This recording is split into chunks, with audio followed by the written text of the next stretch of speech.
Just give this.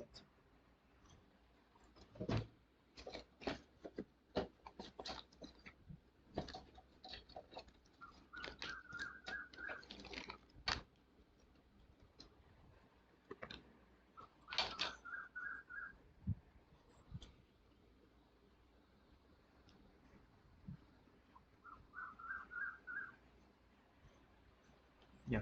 So, a very good evening. Uh, welcome to the second week interactive session on geosynthetics and reinforced soil structures. In the previous week, we had gone through the topics, through the basic introduction of the types of geosynthetics and what are the functions of geosynthetics. In this week's session, we will be discussing uh, some of the testing, different types of tests, how to test the geosynthetics, those things, and we'll be also discussing a little bit on the mechanics or the concept behind the reinforced soil structures. All right. So along that way, we will be solving some problems, very small number problems. So mainly this week's ones, first week, second week, third week, these are generally descriptive type. So there are very less problems. So what we will be doing, we will be just revising the theory content, and then we will be solving some very easy basic problems. Okay. And if there is any issue, then we can discuss it. So let us start.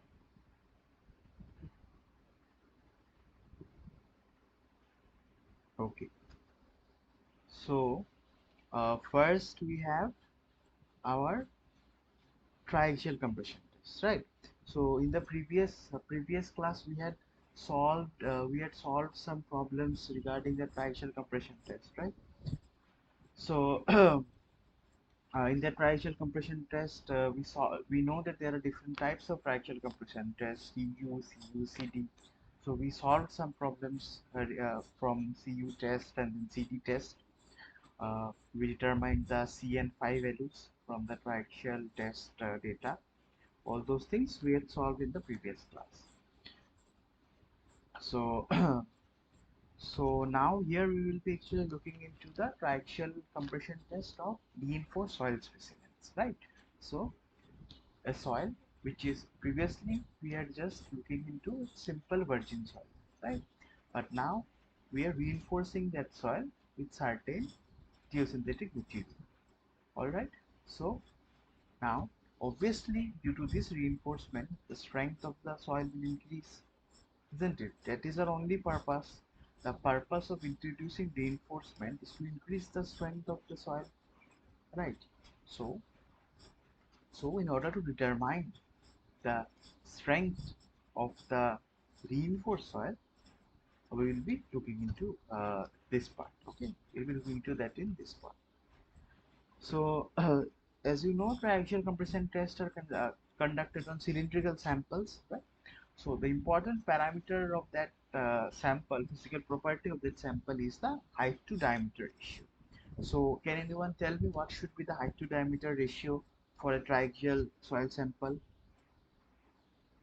What should be the H by D ratio? Anyone can just turn on their mic and just answer. What should be the H by D ratio? What is the criteria for the height to diameter ratio?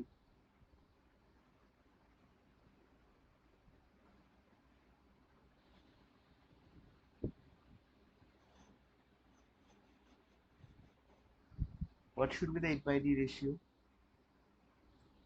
for a triaxial compression test?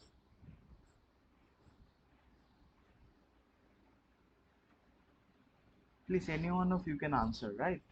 It's very easy also. You all of us have done the soil mechanics course. All of us have probably done the triaxial tests during the soil mechanics lab. So we all know this. Right? So what should be the optimum height to diameter ratio?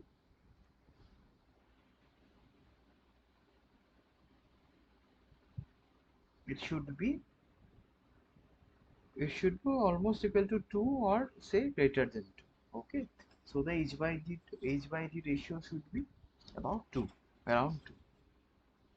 Now what is deviator stress?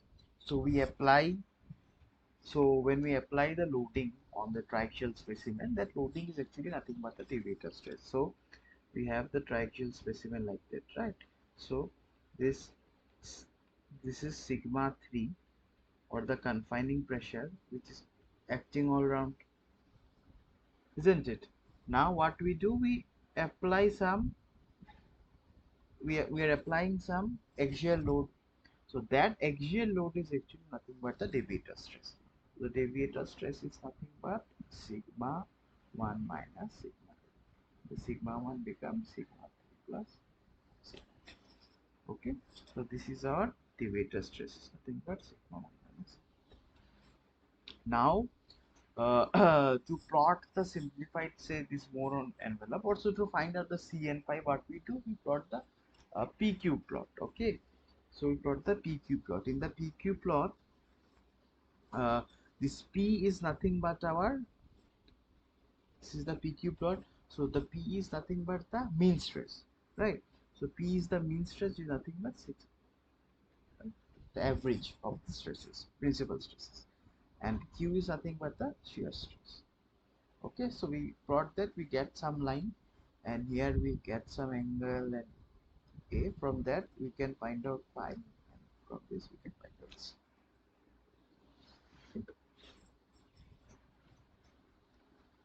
Okay, now next is the normal stress. So when we have a specimen, the specimen will have some uh, failure plane, right? Inclined angle theta. Okay, we will have some failure plane. So in that plane, and say not failure plane, there is any plane. So any plane on the sample, there will be a normal stress acting and one shear stress acting, right? So what is the normal stress on any plane? Is sigma 1 plus sigma 3 by 2 plus sigma 1 sigma 3 by 2 cos plus theta. And what is the shear stress? Sigma 1 minus sigma 3 by 2. Okay, now one more important thing is the inclination of the critical plane or the failure, the plane along which the sample is going to fail. So that is going given by 45 plus 2. Okay, 45 degree plus 5 by 2. We already solved problems with the problem with this in the previous class, if you can recall. All right.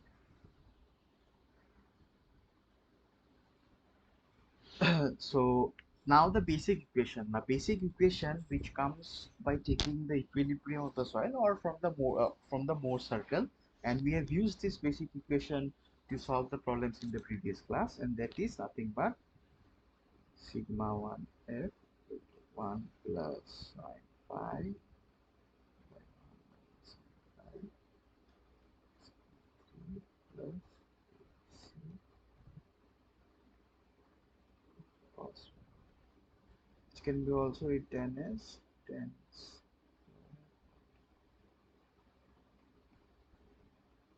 c 10 40 plus. What is this? This is nothing but Kp. Okay, the coefficient of Lacey-Bach pressure. That is equal to Kp into sigma 3 plus root over Kp into c twice.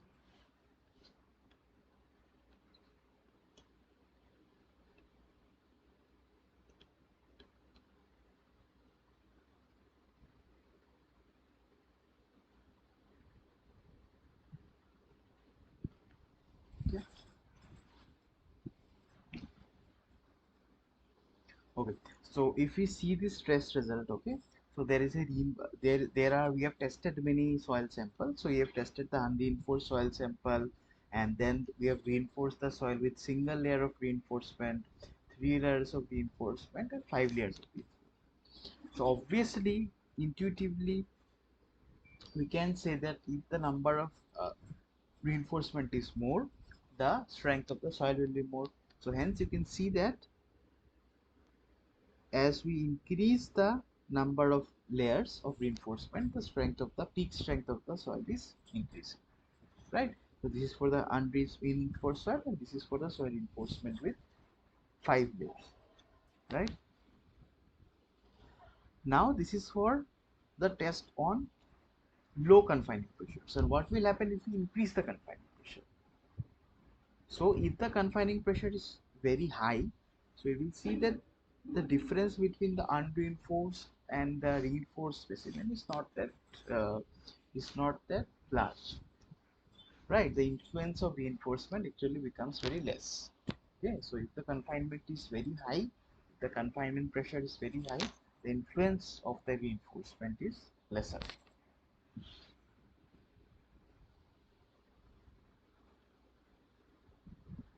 Okay.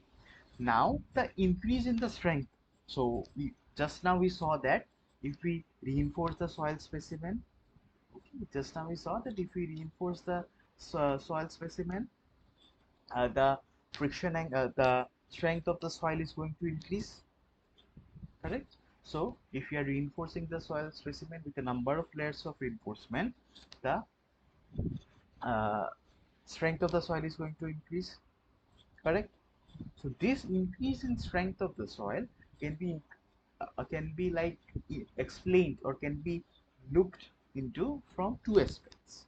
One is the increase in friction angle of the soil, or the increase or the appearance of an apparent cohesion. So these are the test results shown here for, say, for a granular soil. Okay, cohesionless sand, say sand. Okay, sand species. So obviously what will happen is that the strength of the soil is going to increase. So this increase in strength of the soil can be explained in terms of the increase in friction angle of the soil. So initially it was phi, and then it became phi r. So phi r is obviously greater than phi. So one more way it can be explained is that the development of apparent cohesion. So the soil initially has cohesion of 0, but what happens due to the increase in strength? The increase in strength is due to the development of an apparent cohesion. Okay, so we will see this. We will see in the next slides, in the upcoming slides today, that when when does this increase reflect in terms of this increase in friction angle, or when it reflects in terms of this increase in apparent cohesion, the concept of apparent cohesion. Okay, so there are two cases. In those two cases, in one case it reflects in terms of this increase in friction angle, and in the other case it reflects in terms of apparent cohesion development. All right. Okay.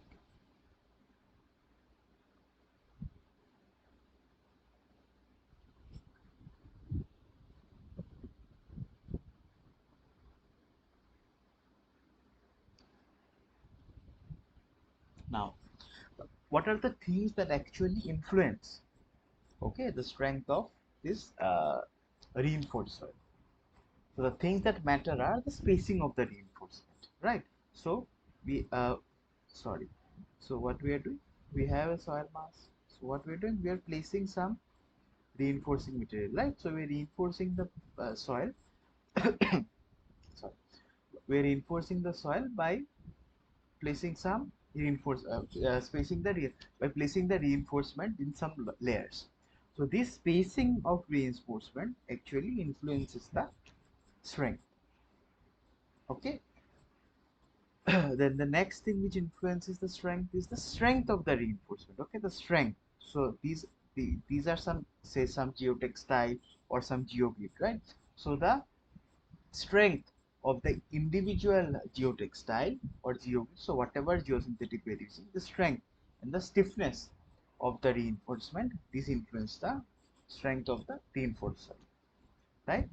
And the third thing which influences the interaction between the soil and the reinforcement.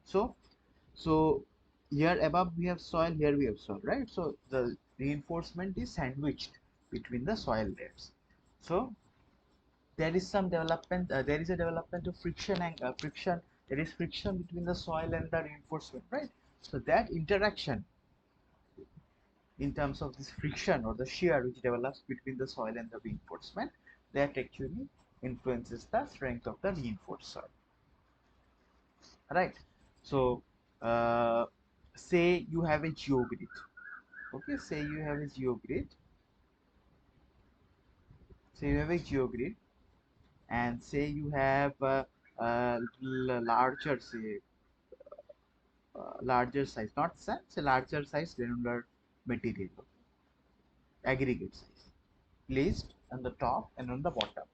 So what will happen is, if this due to geogrids have large open spaces, right, in between them, they have large open spaces. So what will happen? There will be some interlocking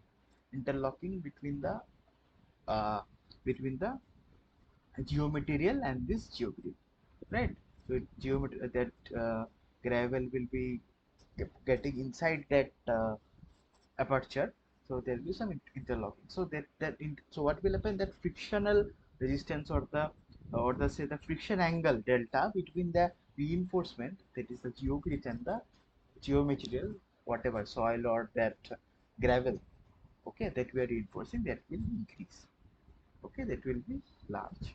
So in this way, these things actually influence the strength of the ring. Okay.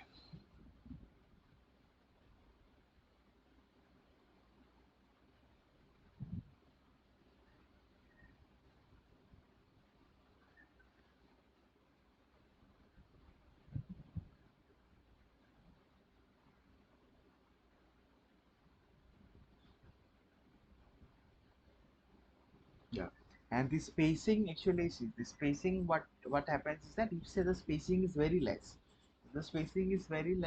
what will happen, the shear force between the soil and the this soil and this reinforcement, the shear force between the soil and this reinforcement won't get mobilized properly, right? If this is too near, this reinforcement are too near, then it won't get mobilized properly. And if the gap is too much, what will happen, the failure will actually occur, failure of the soil will occur at a region which is not like between these layers in the virgin soil. So this reinforcement will be useless. So this spacing should be properly determined.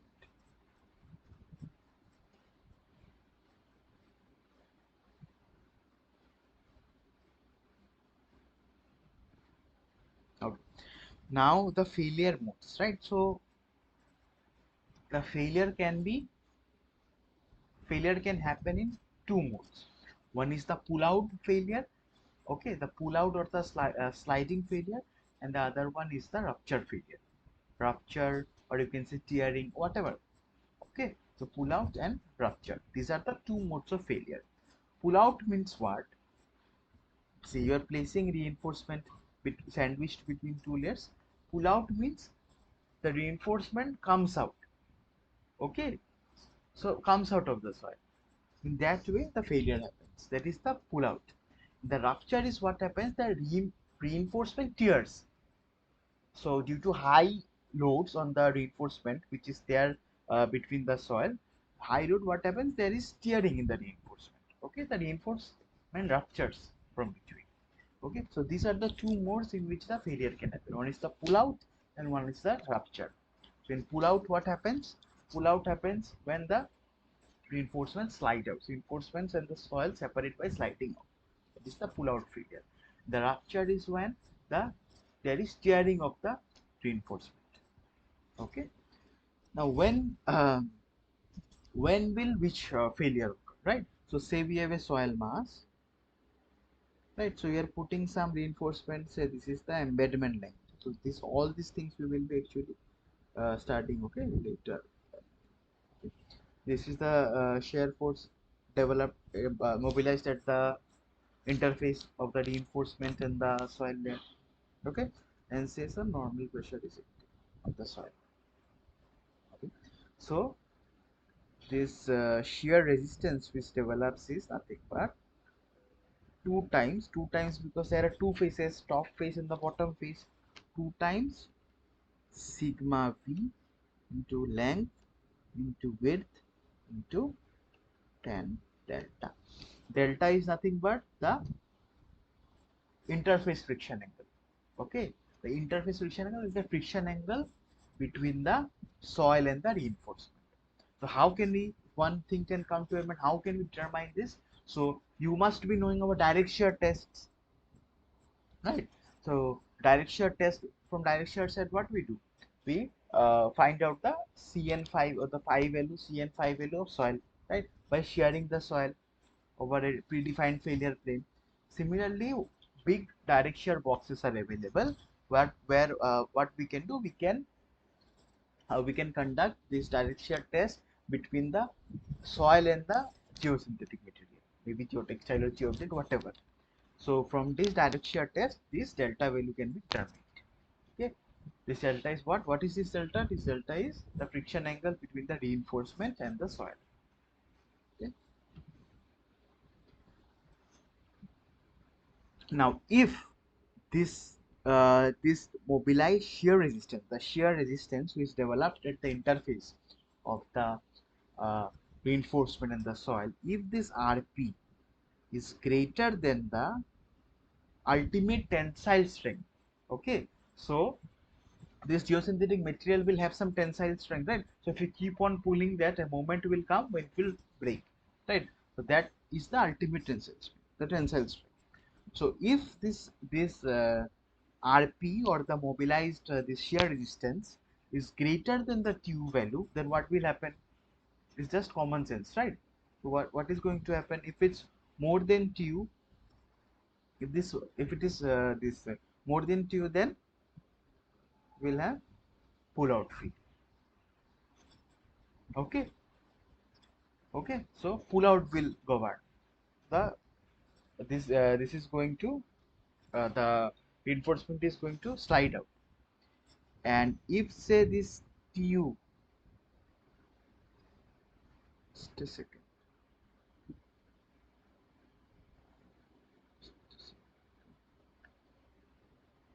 this should be actually, if I repair it, just write it in Tu.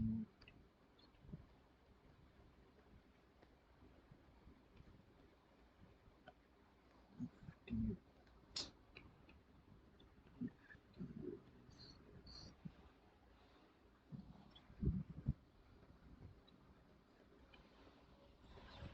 Okay, so if Tu is greater than Rp, right? So strength of the reinforcement, the tensile strength of the reinforcement is higher than this mobilized shear force, right? If that is higher, then obviously there are no chances of the rupturing of the geosynthetic, right?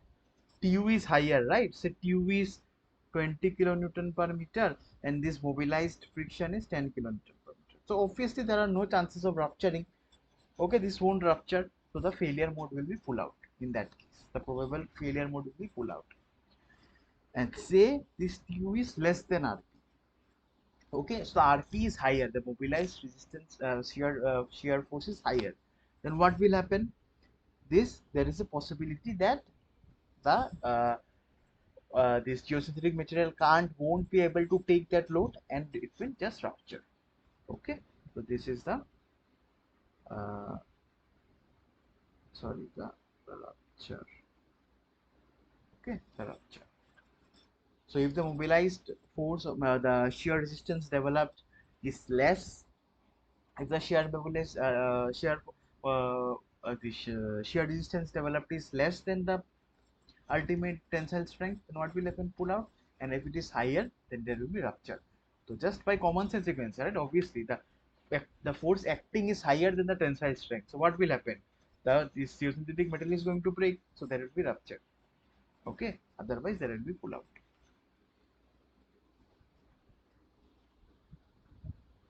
Okay.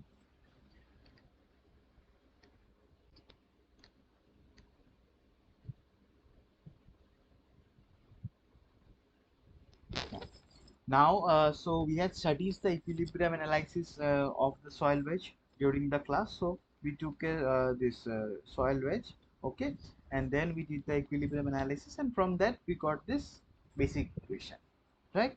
So where we have the relation between the this major principal stress and the minor principal stress, right? This is the major principal stress. This is the minor principal stress, okay, and you can see a term here, summation of t, okay. So what is the summation of t? The summation of t may be governed by pull out failure or may be governed by the rupture failure, okay. This will change with the mode of failure.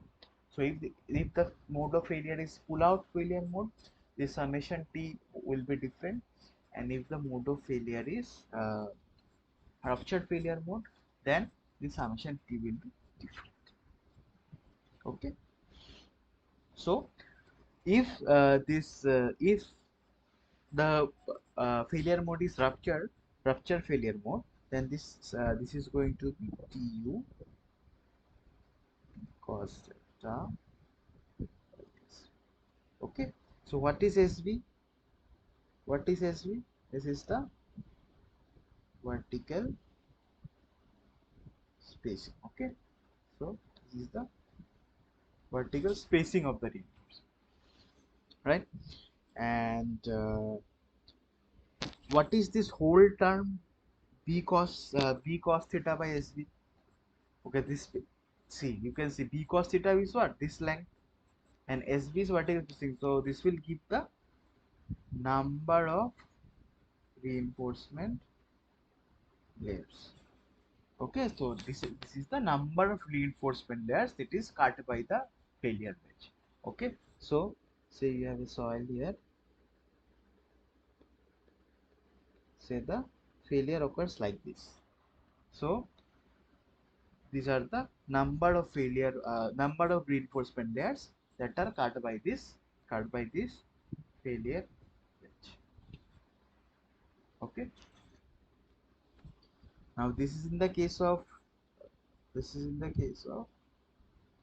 tensile or rupture failure. And what will be the case in yeah, what will be this in case of the pull out failure? Is nothing but 2 sigma 1 2 because top and bottom mu dr sigma b cos theta by, okay. So this mu is nothing but the interface friction coefficient, is nothing but 10 delta, okay. Dr is nothing but the width,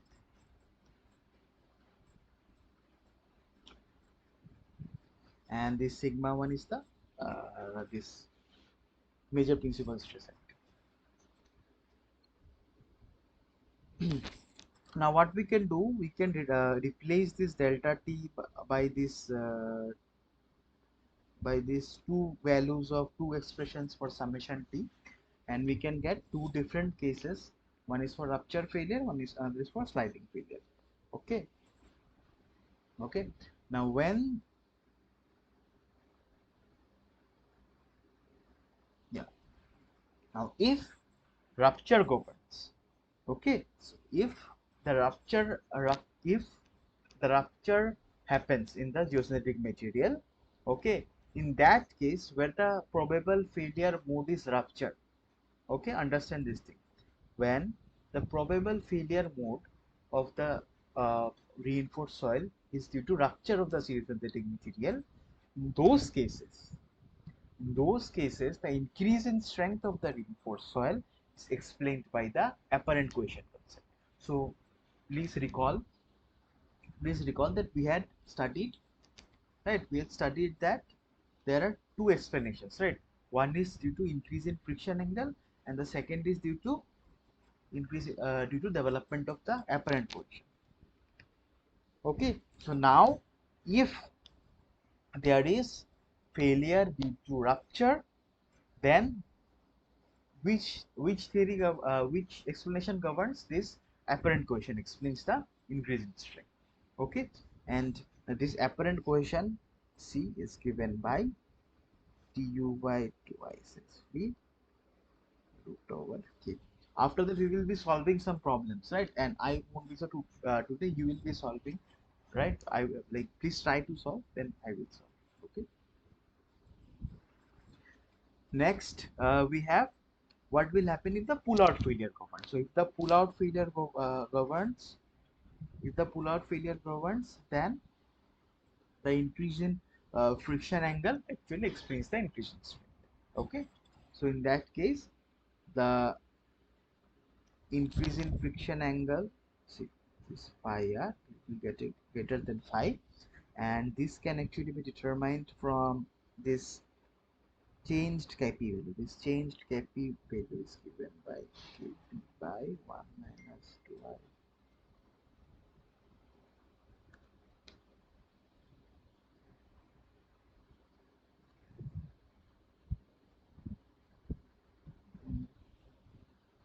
Kp. Okay, so then you can equate it to 1 plus sin pi r, 1 minus sin pi r, and from here, this equation we can get this pi r value.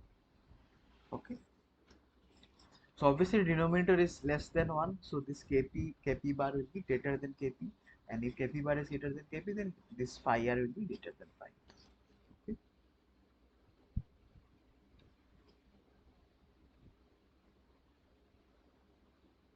just a second.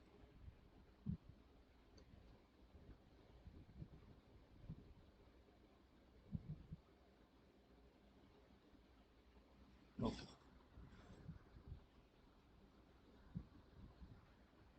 Okay. Now, when the confining pressures are low, okay, so in the field, what we have done, we have constructed a reinforced structure. In the structure, this confining pressure, which is coming, the minor principal stress, which is getting generated, that is actually low. Okay, so what happens at low confining pressures, this pull-out failure governs. Okay, this pull-out failure governs when the confining pressure is low, and at high confining pressures, this rupture failure occurs. Okay. Now, what is that value of this confining pressure or this minor principal stress below which we have pull-out failure and above which we have rupture failure? So that is the limiting confining pressure, and that is given by this equation. Okay. So if sigma 3 is actually less than this value, then what will happen? Pull-out failure.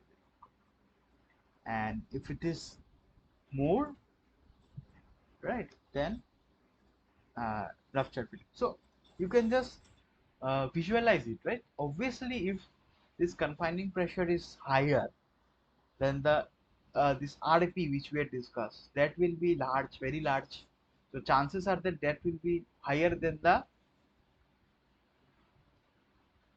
what? That will be sorry. That will be actually uh, uh, yeah. That will be actually higher than the tensile strength, right? So if the confining stresses are large, then what will happen? That mobilized shear resistance that will be much, that is expected to be much higher than the tensile strength, the ultimate tensile strength of the geosynthetic material. What will happen? There are more chances of rupture. Okay, so this is like these are very intuitive things, right? Those intuitive things are actually expressed in term mathematically, okay, with the help of the concepts of soil mechanics. These things are basically very intuitive, isn't it? Okay.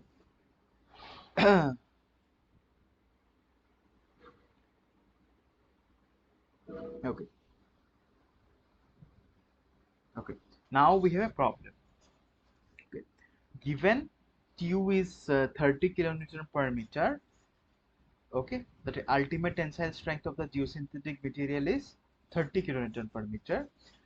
The phi of the soil is how much? 30 degrees. Okay, the spacing of the reinforcement is 0.5 meters and the width is 0.05. And this mu is zero point 0.6. That is the friction coefficient between the what? Between the soil and the uh, geosynthetic is 0.6. See, okay. Then if confining pressure acting is 200 kPa kilopascals, which type of failure will happen? Accordingly, find the apparent cohesion or the increased friction. Okay. First, we need to say which type of failure is going to happen. Okay. So please solve it. Please solve this problem. How are you going to approach it?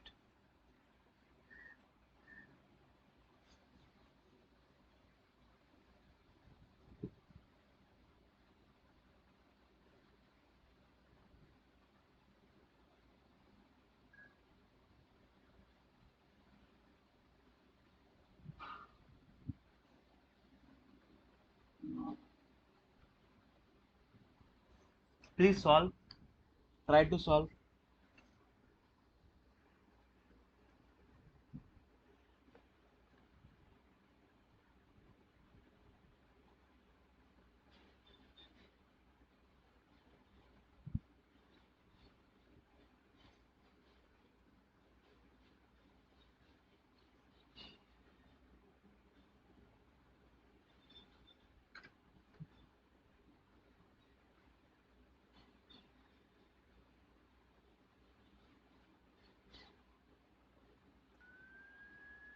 Hello.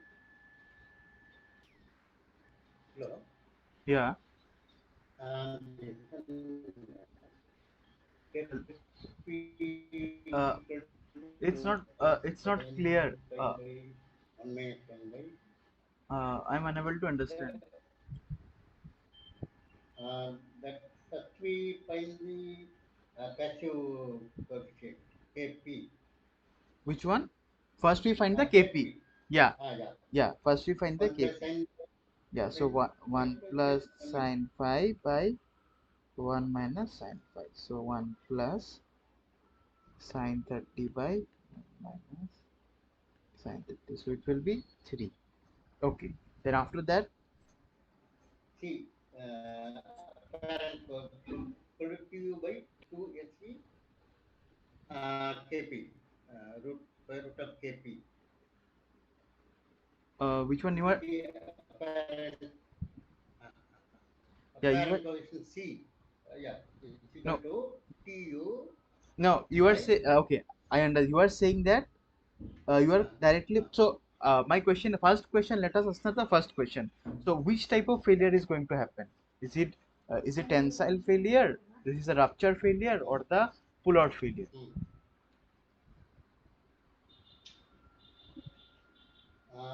this is the pull-out failure.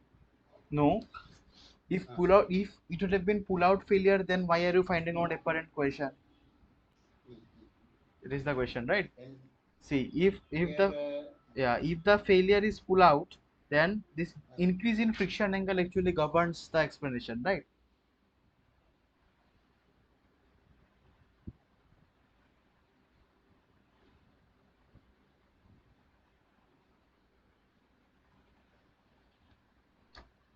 First, we need to identify which type of failure is probable. I, is it pull out failure or is it tensile failure? And based on that, we have to find out either apparent cohesion or the increase in friction angle. Alright, so first let us answer the first part. Which type of failure will happen? So what should be the approach? How to determine that?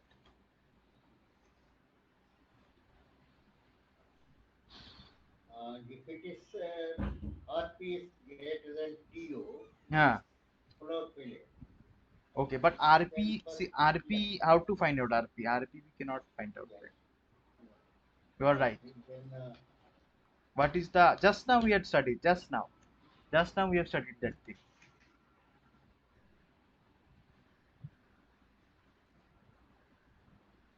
How can we see the confining pressure acting on the field is 200 kP. Based on that, we need to judge, right? yes. So how can we judge that? We need to compare this with something.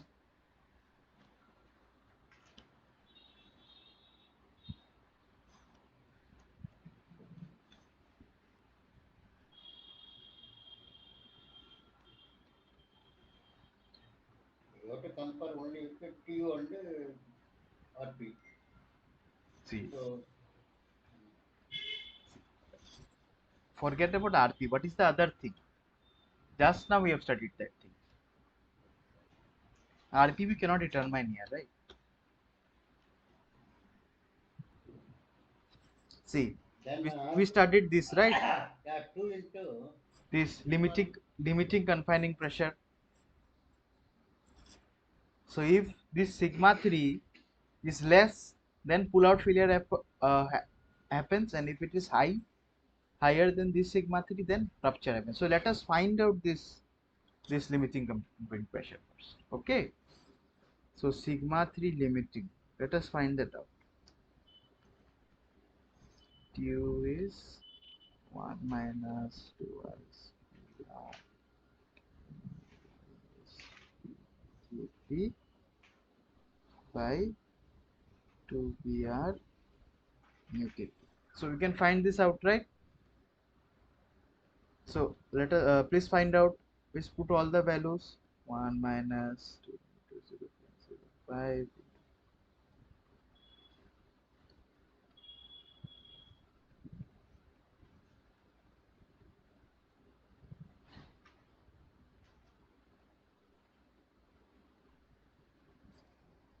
3. So how much will be this?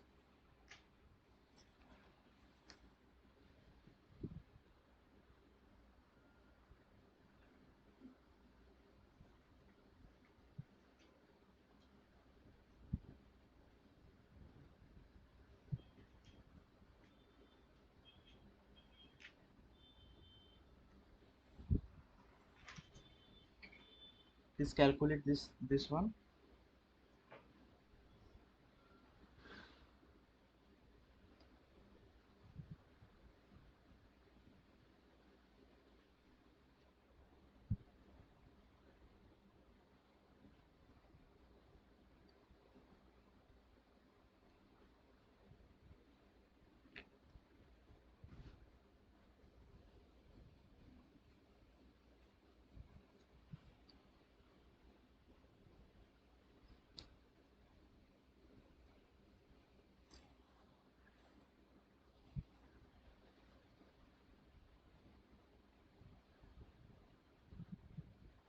This is nothing but 106.7 kPa.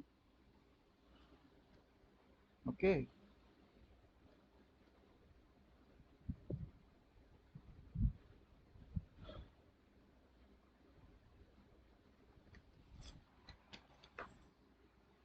Okay. Now if our sigma 3, if the confining pressure acting is less than this value, then frictional failure occurs. Right? That is the pull out or the frictional failure occurs. So our 200 is obviously not less than 106, isn't it? This 200 is not less than 106.7 kPa, isn't it? So which mode of failure will occur?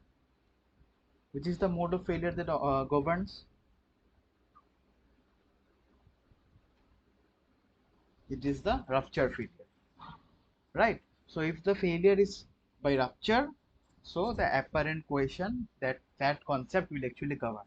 So now we find out the apparent cohesion. Okay, it is nothing but this Tu by twice Sv over K. So 30 by 2 into 0.5 to 3. Nothing but 51.96. Okay, so understood, right? So frictional, see, how did we actually determine this? We are determining this by equating these two terms, right? Er mu cos phi. So if this condition is satisfied, then what happens? Then we have the pull out failure. Then pull out failure. Okay, so from that condition we determine this sigma 3. So if sigma 3 is less than sigma 3 satisfies this condition, sigma 3 that is acting in our field. Okay, the sigma 3 that is acting in our field satisfies this condition, then there will be pull out. Okay, then there will be pull out failure. Otherwise, it will be this rupture failure. So in our case, this 200 is acting on the field, so that is obviously less than the greater, not less than that. It is greater than this limiting sigma 3, right? That's why this rupture will govern. So as rupture failure governs, you can find out the apparent cohesion. Okay. And similarly, let us solve this problem. So we have some values given. Now, if the confining pressure acting is 50 kPa, which type of failure happen? So please calculate this. So let us tell first. Please tell me what is the mode of failure that is going to occur. What is the probable mode of failure? Okay, please calculate this one.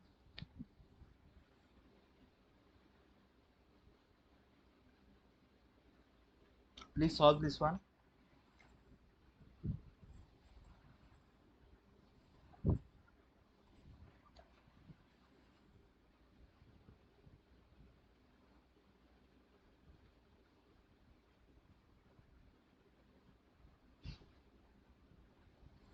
Please calculate.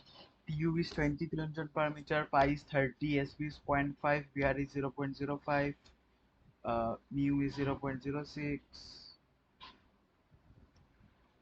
and the confining pressure acting on the field is 50 kPa. So what is your calculation? So as per your calculation, which type of failure will happen? Please calculate. Same, similar to the previous one. So first, what you need to do, you need to find out the limiting confining pressure, limiting sigma 2. So please find that out first.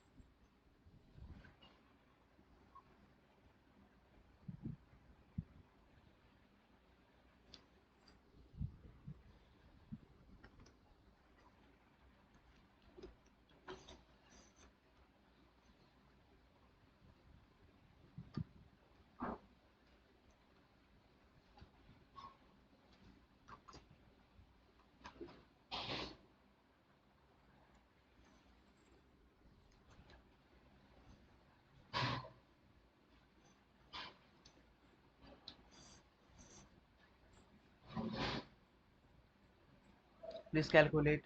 Same as the previous one. What we need to do, we need to first determine the Kp is same, Kp is 3. Okay, then what we need to do, we need to determine the limiting sigma 3. Please calculate. Please tell me what will be the limiting sigma 3 value.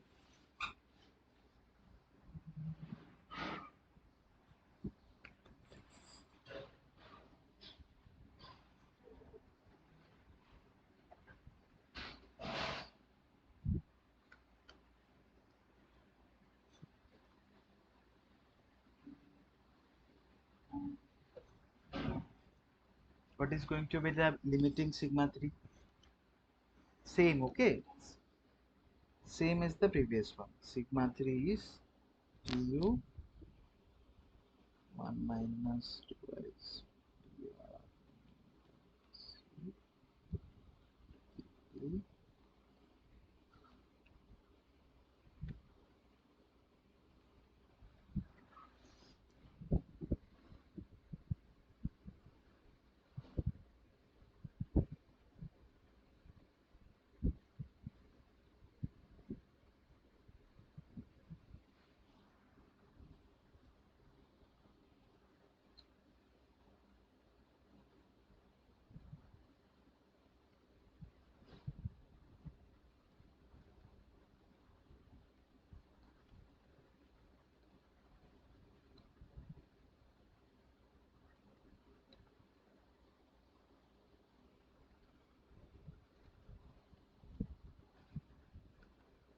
So what is the sigma 3 limiting?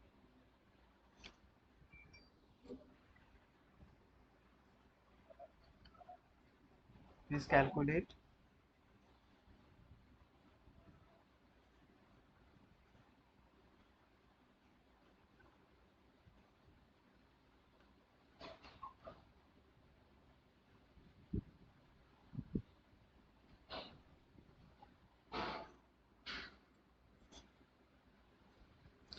is 71 kp. Now the confining pressure acting like in our conditions, in our testing conditions, or where we are applying that, it is very low confining pressure. Okay, okay. So the where in our test or the testing condition, test conditions, or where we are applying this geosynthetic material, the confining pressure acting is 50. So 50 is less than 71.11. So which type of failure will happen here now? Which type of failure is prevalent?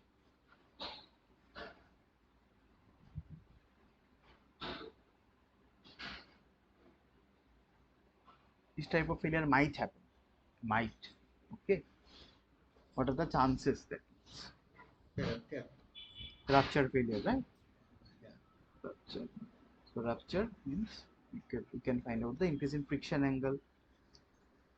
So for that, what you need to do? We need to determine Kp bar. So Kp by,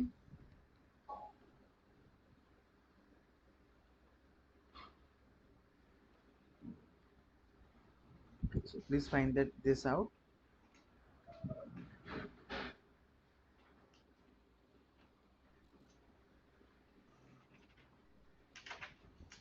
Please find this out. Then this Kp bar is equal to 1 plus sin pi r by 1 minus sin pi r.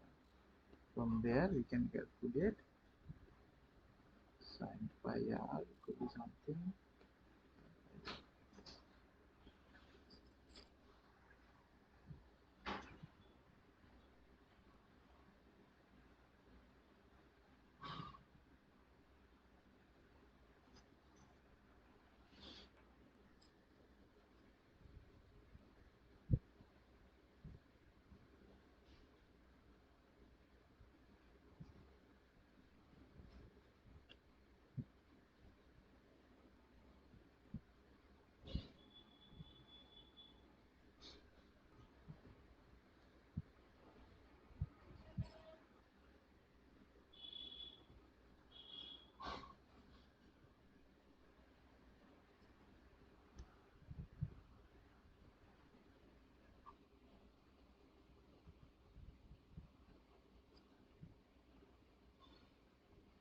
So this will be 4.6 now.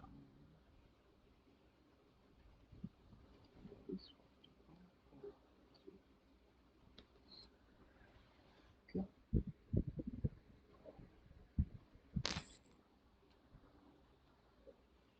So pull out. So see the. All remember this pull out failure occurs when when for strength high strength reinforcement or low confining pressure. Okay. And this uh, rupture failure occurs low strength reinforcement or high uh, pressure. This high and low confining pressure, these terms are relative. This high is respect to what? High means high with respect to this limiting case. Low means what? Low with respect to this limiting case. This is the thing. Everything is relative. Okay. You cannot absolute like you cannot compare them absolutely.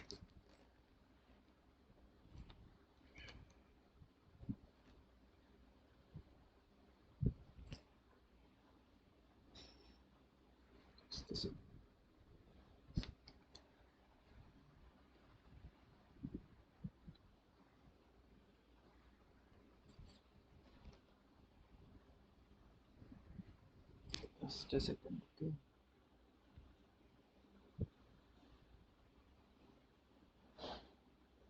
Just a second. Here rupture occurrence, right?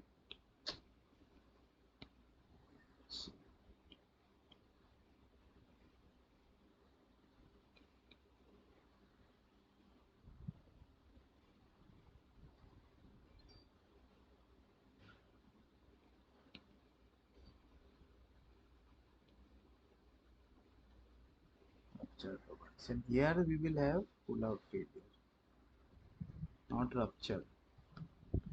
Wrote it by mistake. We have pull out. Okay.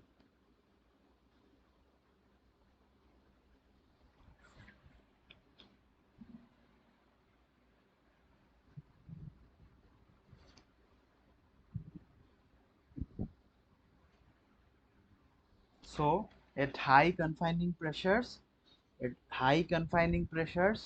and for higher strength of reinforcement, so you can see we are having rupture. So if you see this of lecture 16, okay, not like lecture 18, and wait just a second. If you see like slide number 17 and slide number 18, slide number 17 and slide number 18 of lecture 5, you will see it's clearly mentioned, that for low strength reinforcement at high confining pressure, we have rupture. So here the confining pressure is high, so we are having rupture. And if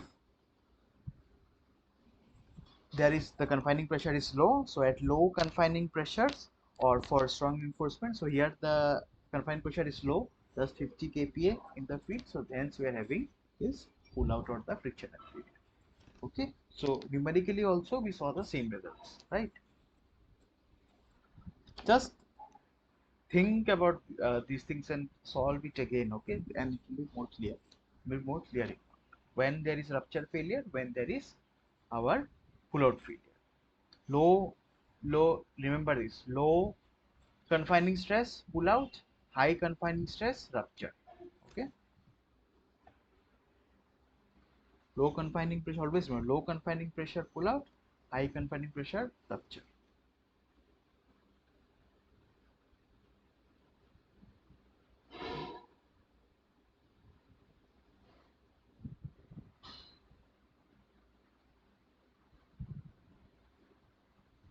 Okay. Then you have the Haussmann approach. The Haussmann approach is nothing but a different point of view to just look at these explanations, to explain the a different, just another point of view to explain the increasing strength of the reinforced soil. Right? There is nothing, just a different point of view. So here, what we are looking at, we are actually looking at in terms of the reduction in confining pressure. Okay, say this was the initial Mohr circle for the say unreinforced soil. So what happens? Uh, so initially say it was 5. So due to this reinforcement, this 5 will increase to 5R, right? So this Mohr circle will change like this. So it is explained that say the ultimate tensile strength is same. So this can be explained in terms of this reduction in this sigma. Okay, this is known as sigma. So just a different point explanation. Okay, just a different view to explain these things. Nothing else, nothing more than that. Okay, that's all. Nothing more than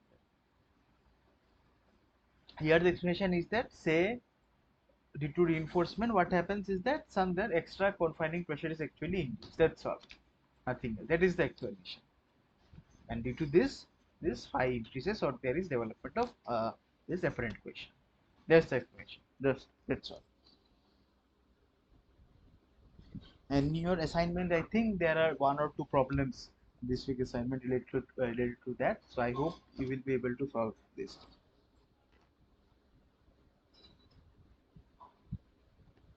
Okay, so this part is actually over. Now next we will be moving to the testing part. All right. Okay. So why do you need to test? What is the need of testing? So first need is to what do you do is identify the product.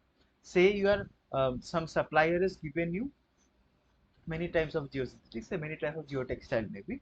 So you need to identify the type of the geosynthetics. So what we need to do? We need to do some tests. So first is the identification.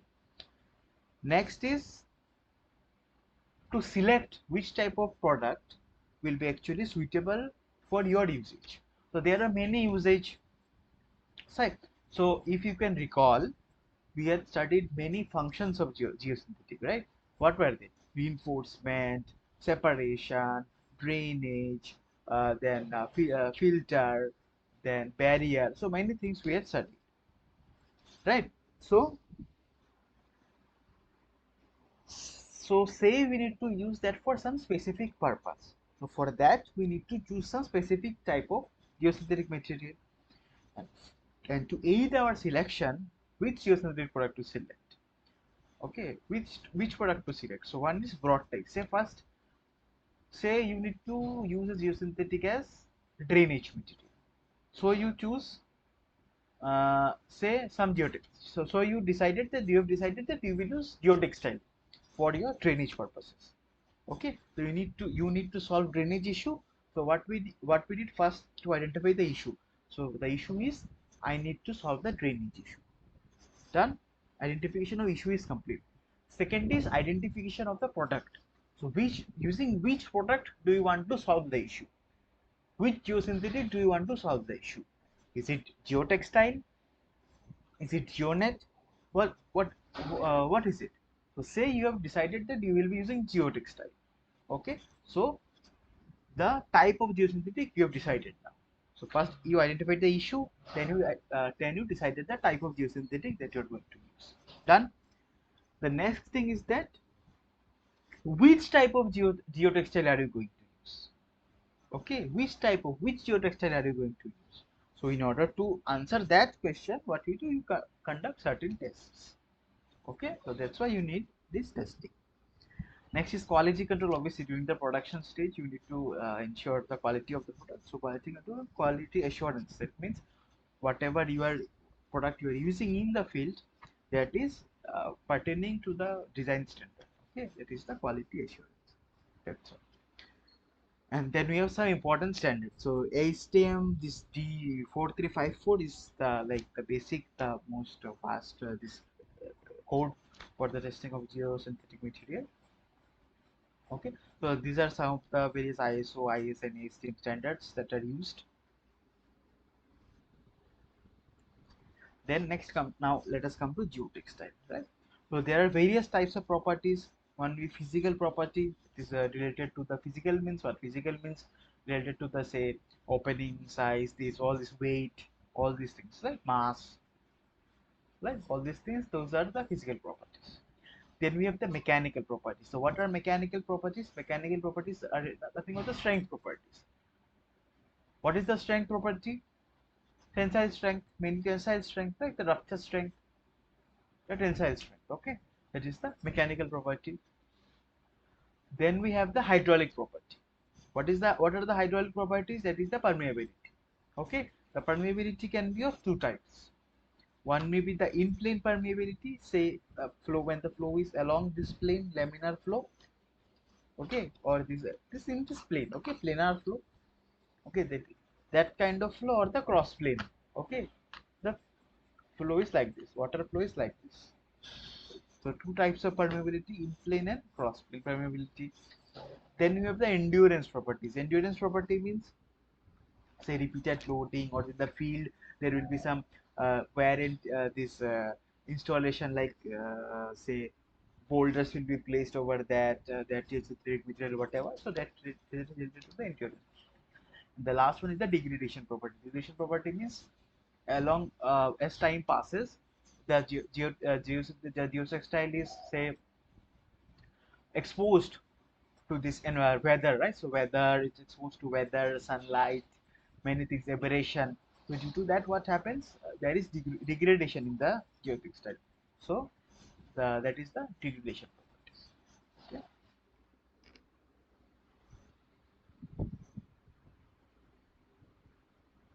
Now physical properties. Okay, so physical properties, see the physical properties mainly are the specific gravity, the mass per unit area, the thickness, and the stiffness. So specific gravity, what specific gravity is. Okay, so this uh, the weight of that weight of that substance, the weight of the uh, uh, what ratio of the weight of that substance to the weight of the weight of water of that same volume of same volume, right? With that same volume, that is nothing but a specific gravity. Okay, so there are various methods using which we can determine the specific gravity. So mostly it is determined by pygnometer or this density bottle method. Okay, so there are some typical values of the specific gravity that are of some materials. Those were given to you. So try to remember that. So if you notice this polyethylene, polypropylene, these are specific gravity less than 1. That means this will float in water. Okay, so the geosynthetic material, those are made with to test the geosynthetic material that are made with this type of polymers. They also some sinkers have to be used so that we are able to submerge those things in water. Then we have mass per unit area. Okay, so you take some specimen, you take the mass and then you take the area. So just the mass divided by the area of that specimen will give you the mass per unit area. Okay, so all ASTM codes are available for all these things, right? Then we have the thickness at a certain pressure.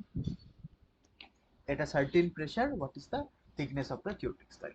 So obviously, if you increase the pressure to large extent, this thickness is going to reduce, right?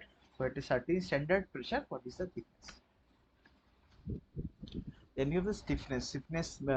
Stiffness. What we do? Stiffness is nothing but the this interaction between the weight and the this bending stiffness. So what we happen, we have a predefined inclined plane. In the inclined plane we stretch the geosynthetic and we measure the overhang length, right? So what we do, we place the geosynthetic here and we measure this overhang length. Well, okay, after that it drops like that. So using this length, what we can do, we can determine the stiffness of the geosynthetic material or the geotextile. Then we have the mechanical properties or the strength properties. So first we have this uh, compressibility. Okay, so compressibility is nothing but with the increase in pressure applied stress, how much this thickness changes. Okay, how much the thickness of the geotextile changes. So you can see for non-woven. Okay, so non-woven, obviously non-woven, you have seen, if you remember the image of the non-woven, uh, if you know coir, right, coir geosynthetic, those things are generally non-woven. Okay, so for non-woven, this compressibility is very high. You can see as we increase this applied stress, what happens? There is a rapid reduction in the thickness of the gypsum.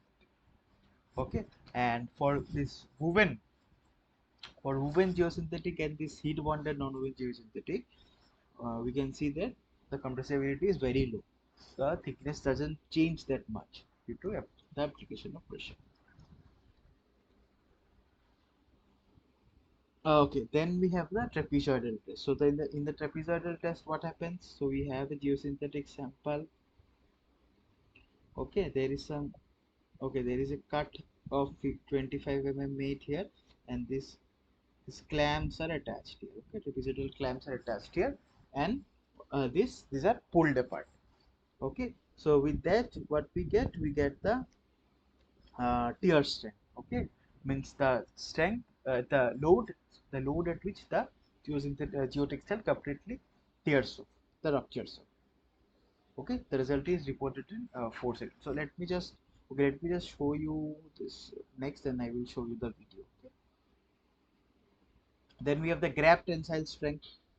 Okay, so grab tensile strength, you can see this is the geosynthetic material, and this is actually grabbed between these clamps, and it is pulled.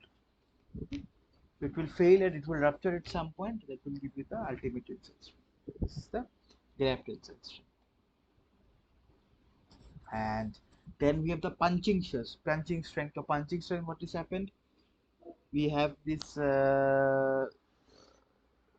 one geosynthetic material here, and we have this plunger. So this plunger is slowly pushed into the geosynthetic material, and this load is actually measured. Okay, and this CBR puncture test is one more punching testing where the CBR mold and the CBR plunger is used. And another more important, most important test is this dynamic puncture test. In this dynamic puncture test, what we do is that we take the geosynthetic when we drop drop this drop this cone. Okay, drop this point pointed cone of a like standard. There is a standard size, there is a standard width of that cone. What we do, we drop that cone over that uh, geosynthetic. Okay, so this cone is there, we will drop it. So what will happen, obviously that will go inside the geosynthetic and will make a hole.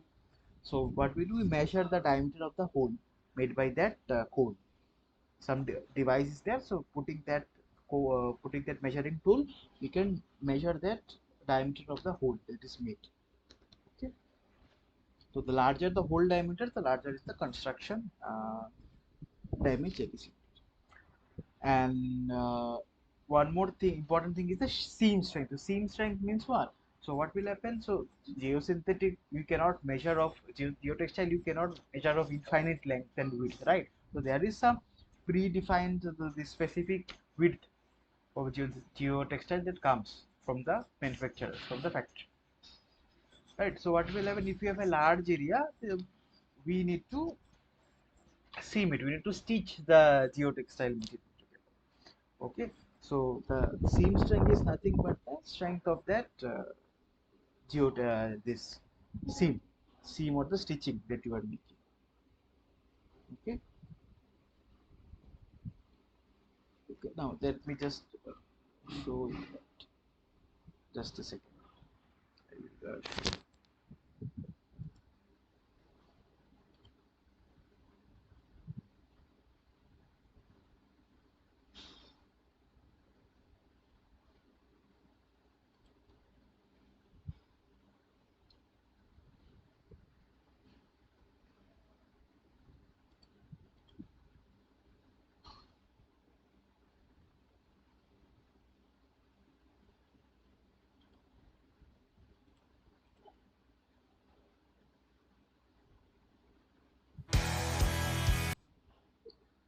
So here, see, you can see this trapezoidal test. Okay, so initially, see, it's not clear here. So initially there is a small cut made here, and this then these clamps are pulled. Okay, and you can see there is rupture of this geotextile.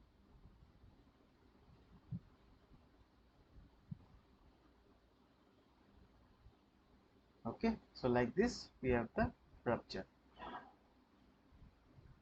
Alright, so this is not actually very visible. This.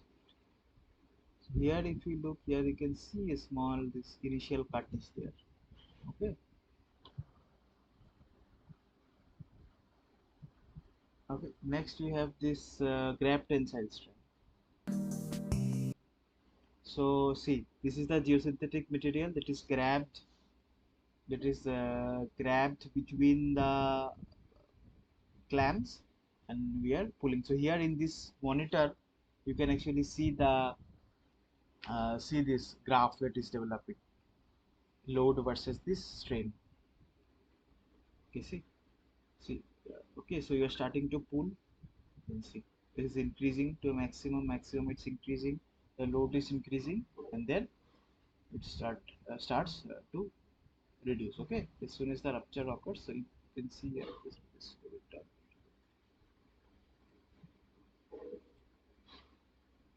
you can see here, okay, shell load is increasing, then see rupture occurs. Okay, you can just notice the rupture. As soon as the rupture occurs, this graph is falling down. Okay, just notice carefully. Slow it down. Okay, just see here and here. Okay, as soon as the rupture will occur here, just see rupture occurs, this graph falls down. So increasing.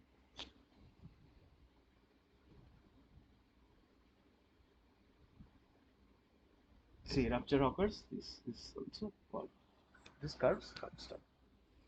Okay, and then we have this thing, this punching shear strength.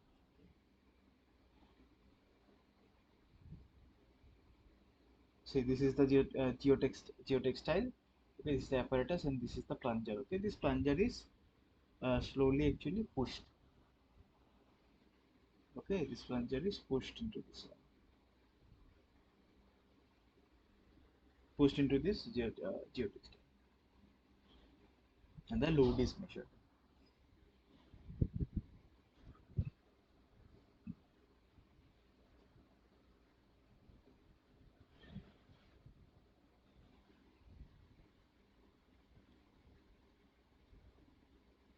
Okay,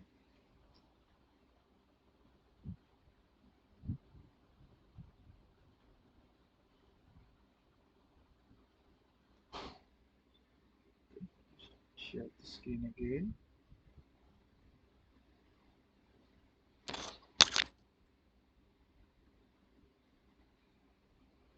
Okay, okay.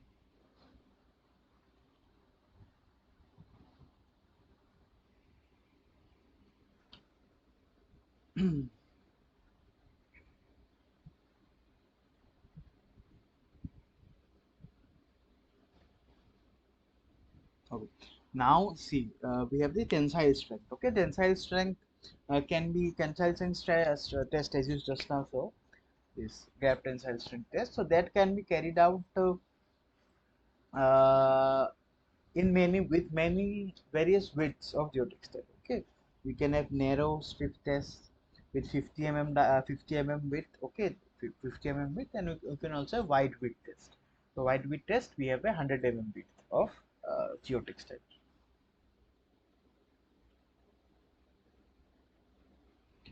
Now, if you see this graph, you can see that there are five types of, see, there are five types of geosynthetic, or geotextile, five types of geotextile that have been tested.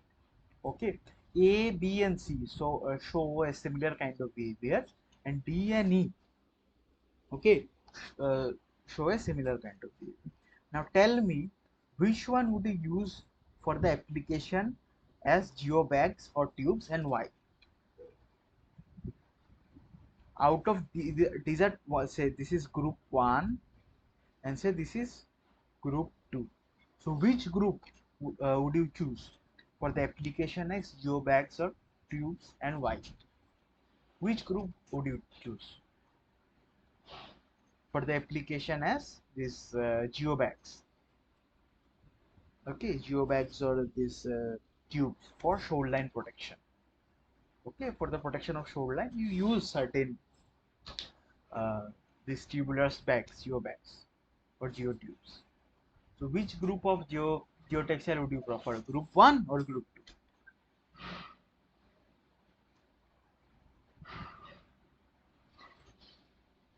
Which type of geotextile would you prefer?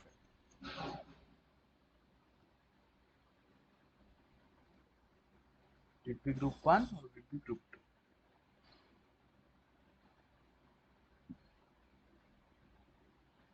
Try to think an answer. Even if it's wrong, just guess. Whatever comes to your mind. Just guess. Whatever you guess, it should be like calculative guess. You should have some reasoning for that. Why? Which one? Which group? Group 1 or group 2?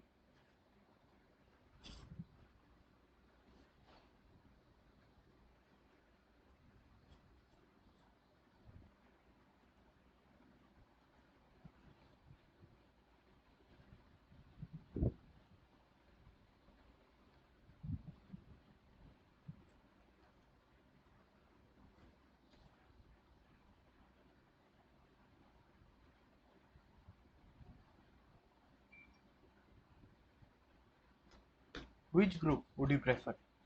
But the application is geobags or tubes for shoreline protection, and why? These were already discussed in the lecture, right? So it should be, you should be able to answer that.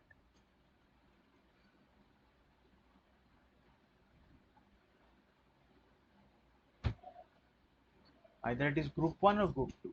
Please try answer. There is no issue. Even if it's wrong, what is the issue with that? Just try to answer. Try to guess and try to give the reason. Why are you giving that answer?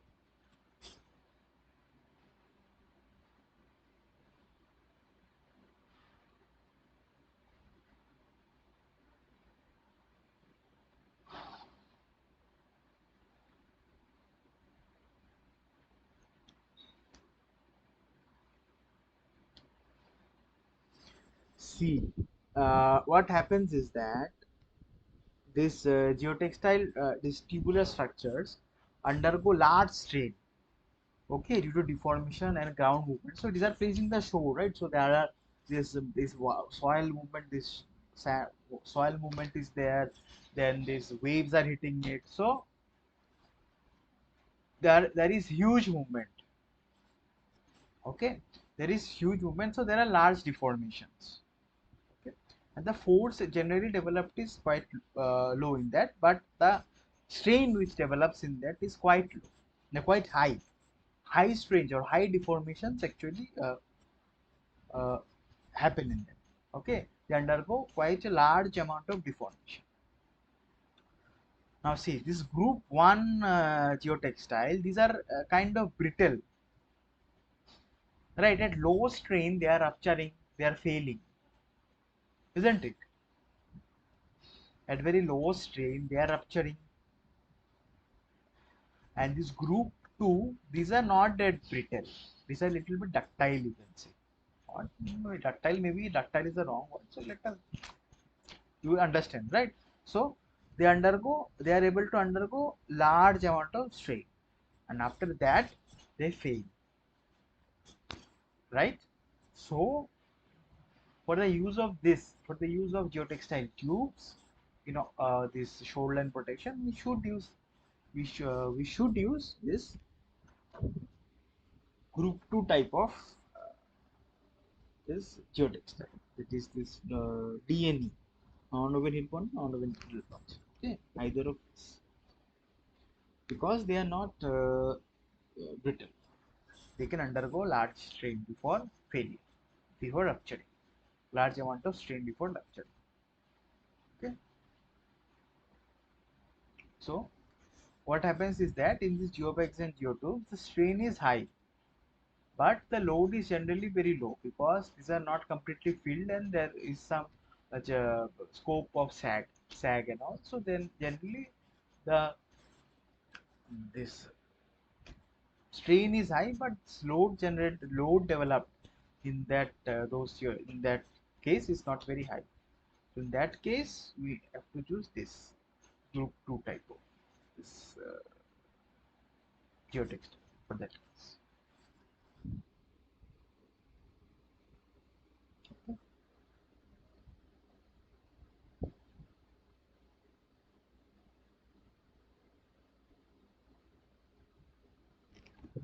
Okay, then we have this burst strength. Okay, so burst strength. So why is this burst strength test important? What happens is that there might be cases where, say, there is a large boulder or some large stone or rock, whatever, what is there below the geotextile. Okay, and said it used like geotextile is placed like that. Okay, and there is load from above that, right? There is load from above that. So what happens due to this load? There is chances that this whatever this rock or this boulder, whatever is there, that will actually push and burst, okay, burst or this puncture into this stone will puncture into this geotextile. You understand, right? Say you are using that to construct pavement, okay, as a separator layer. So you have stones, big boulders there, right? So and you are placing this geosynthetic material, okay. So this load is acting here. So there might be there are chances that what will happen when the car is moving over the pavement, due to the movement in the subgrade, in the pavement layer, what will happen is that due to the pressure, this stone or this boulder which is there below the geotextile, this was rupture out. This was rupture the geotextile from the bottom, right? So in order to test that, this burst strength is test is very important. Okay, so inflatable rubber membrane is actually used. Inflatable membrane is there, geotextile is there. That rubber membrane is inflated in order to simulate this burst strength. Okay, so what will happen as the rubber membrane will go on inflating, it will keep on the geotextile above will keep on this deforming, right? Strains will develop and this geotextile will keep on deforming. The moment will come when it won't be able to deform anymore and it will just burst. Okay, it will just rupture, right? So in that way, determine the burst. And then we have the fatigue strength. Strengthening, say we are using this geotextile in some dynamic conditions, okay, where there are repeated loading, cycles of loadings are there, say earthquake loading, that kind of loading. Yes. So in that kind of loading, you also need to test the geotextile, right? So as the number of cycles of loading positive, there are load reversals, right? As the number of reversals are more, the cycles number of cycles increases. What happens? The strength of the geotextile reduces. So in order to quantify that reduction of strength, we do the fatigue strength test.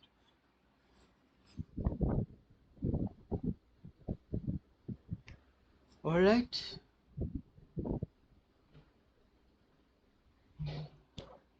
Okay. Now next we come to the hydraulic properties.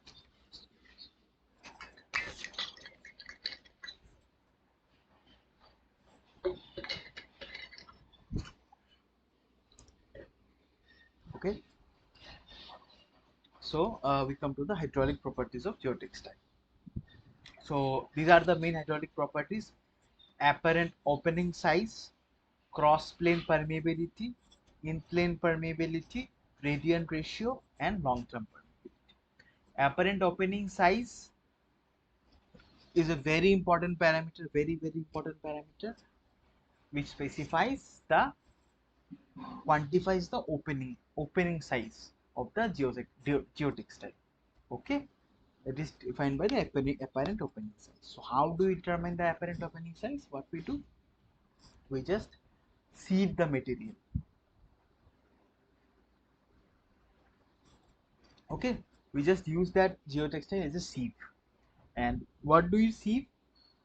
We sieve a specified glass beads, or this generally is glass beads of specified size, particular size. We sieve that. We find out same as the sieve analysis which we do with soil, right? Similar to that. Okay, we sieve that and we find out the percentage final. Okay, so and this O95, that is the 95 percentile percentage final size, that is actually called as the apparent opening size, or the O95. Okay, generally it is defined, generally AOS is defined as O95 or O90, these two terms. So O95 means only 5% of the particle is passing through the geotextile. O90 is 10% is passing. So the test may be dry sieving or wet sieving, same as soil, what we do with soil to find out the green size distribution plot. Same, it may be wet sieve or it may be dry sieve. Okay. So what happens? There are chances that if the particle, if the this particle size is small, very small, right? So it might stick to the surface of the geotextile. It may clog the pores. So that's why wet sieving is preferred. Okay.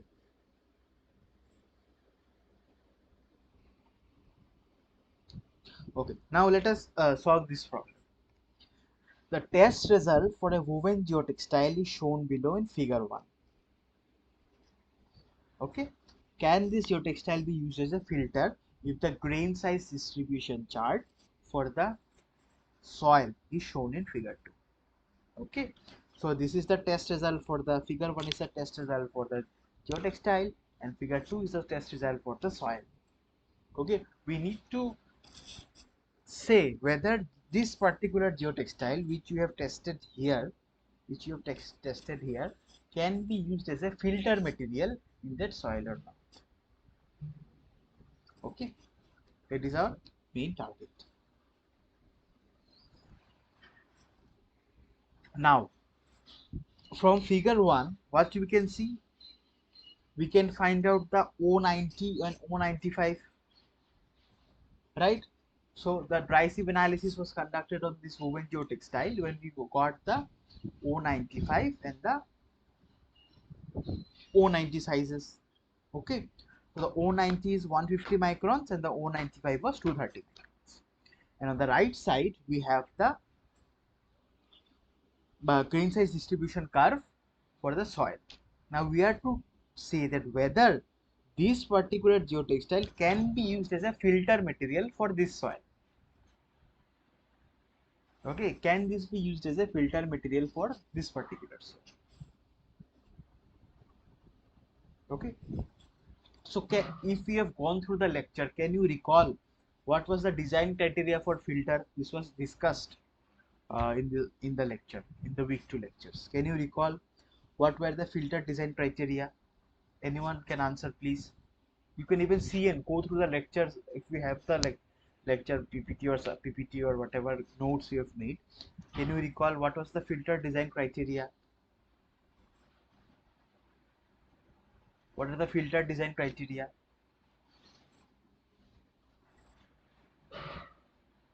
Can you recall?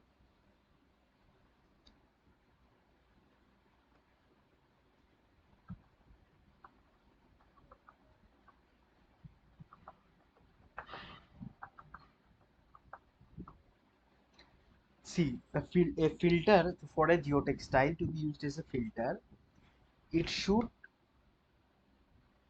serve two purposes. One is the fine particles of the soil should not be lost.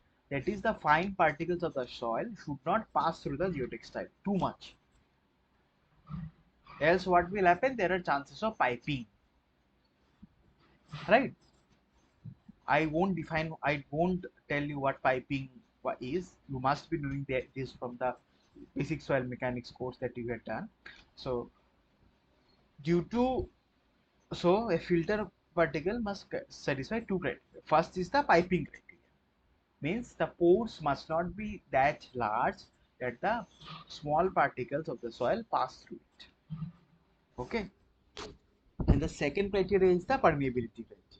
Okay. The permeability criteria is the pore sizes should be large enough so that the water easily drains out through the geotextile. So two criteria.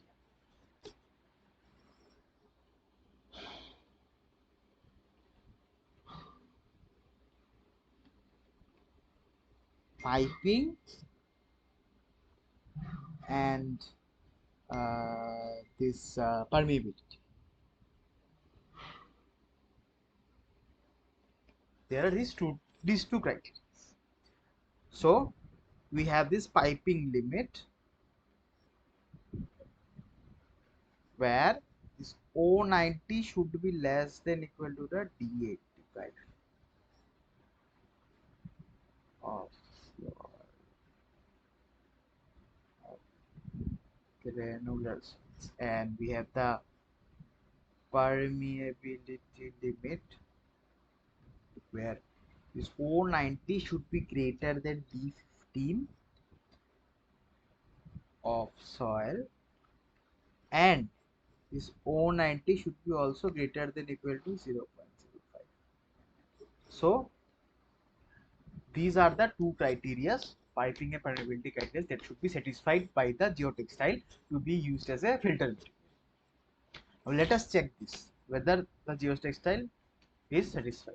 So what is the O90? O90 is 150 microns. So O90 is 150 microns, 0 mm, and O95 is what? 230 microns. 0.23 mm. All right. Now let us find out the D85 of the granular soil. So D85 means here approximately here, this one. Okay, so this. So what is this value? I hope you can read the semi-log graph, right? So what is this value here? What is this value? What is the particle size? What is the particle size? Point 85. Huh? This one. Yes, this one. Uh, point. See, this is point one.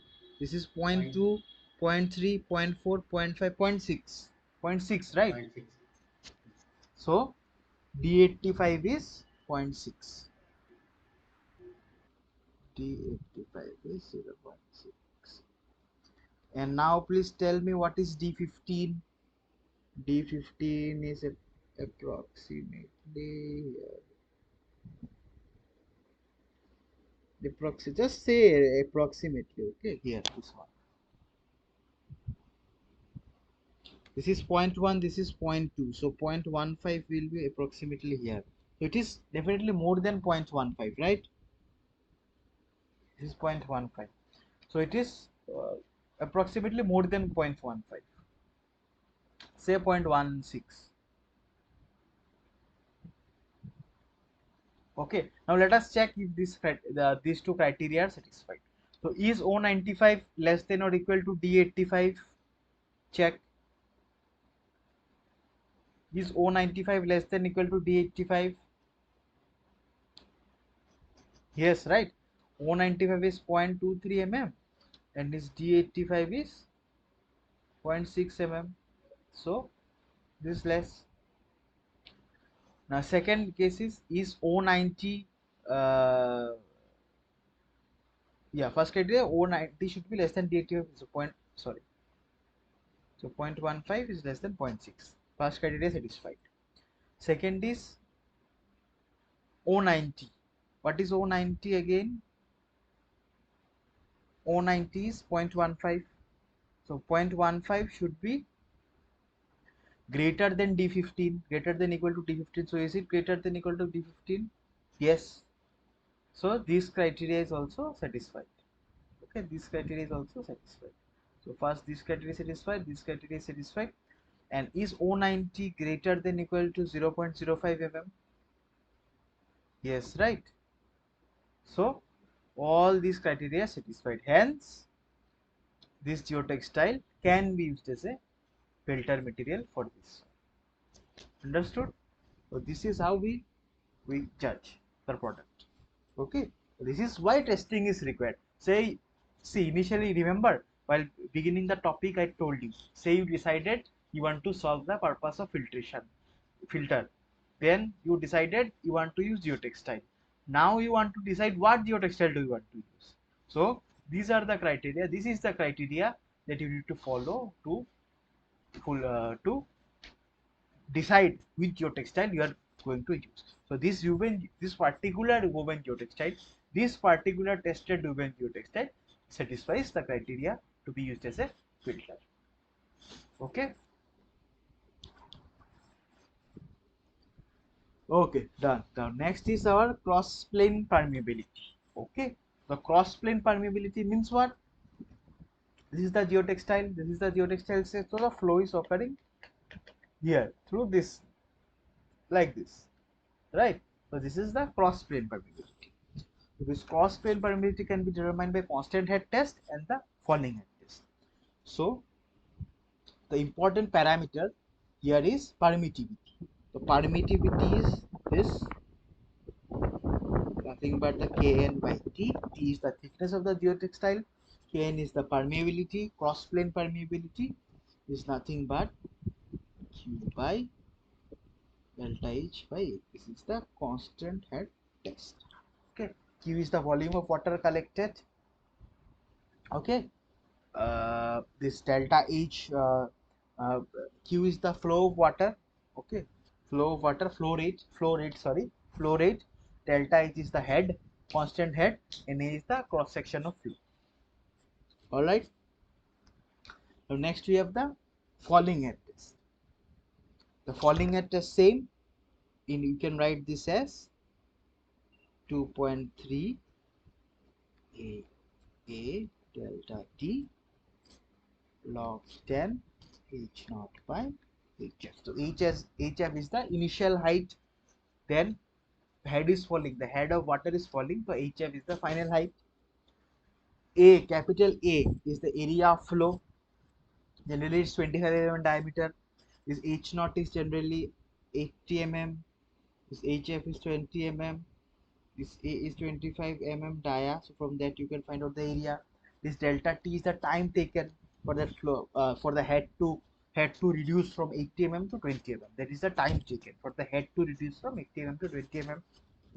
And this a is the area of water column above the geotextile. Okay, now let us solve one problem. Okay, so these tests were discussed in detail in the theory lectures, so I won't repeat this again. So there are some specified size of specimen, specified normal pressure under which you need to conduct a test. All these things I am not repeating. Let us solve this problem. In a falling head test, the head falls from 80 to 20 mm in 200 seconds. The flow occurs across a diameter of 25 mm. Area of water column above the geotextile is 0.01915 meters square. The thickness of the geotextile is 0.5 mm. Find the permittivity and the coefficient of permeability of the geotextile. So please calculate. Just now we discussed the formula, so I hope you can calculate this. Okay, please calculate this.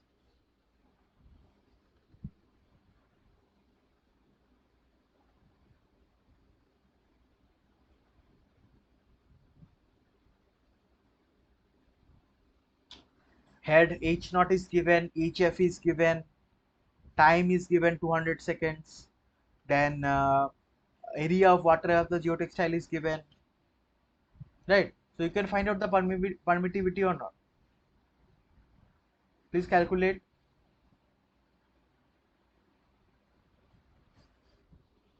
Small a is 0. What will be a? Right, right.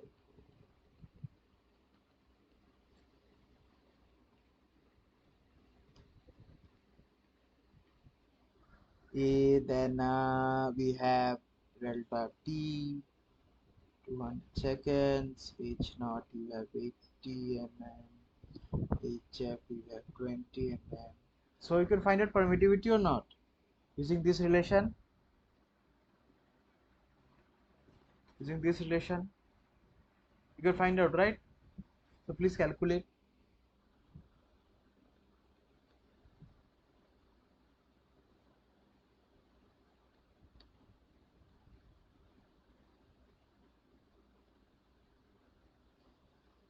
Calculate. Please calculate this.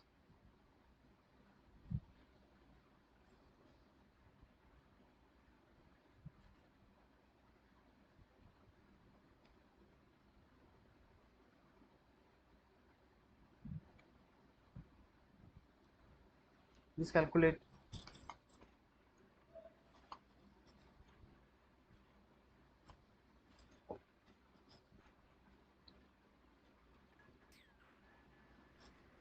From How that, much? no, I have not calculated, but we can use this formula also, no, sir. This Okay. permittivity Huh. Q by delta H by A. What? This we can find the Permittivity. permittivity This is the permittivity, right? by Q by Q by delta H by delta H into A. Okay, just let me give the answer. Okay, this will be 0.27 second meters. Okay. Now next, you please find out the permeability. Coefficient of permeability K. What will be K? What will be K?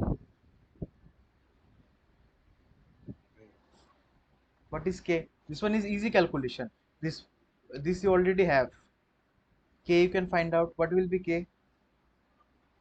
K equal to permittivity into T. Yeah. So what will be K? How much?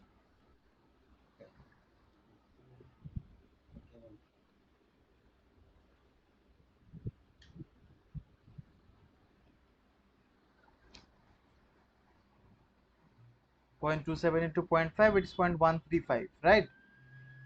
0.017. 0.27 into 0.5, thickness is Yes. 0.5. Yeah, so 0.135, isn't it? So what will be the unit? What is the unit of coefficient of permeability? What will be the unit here? 0.135 what? What is the unit? Unit. What will be the unit? per second. Yeah, per second. Okay.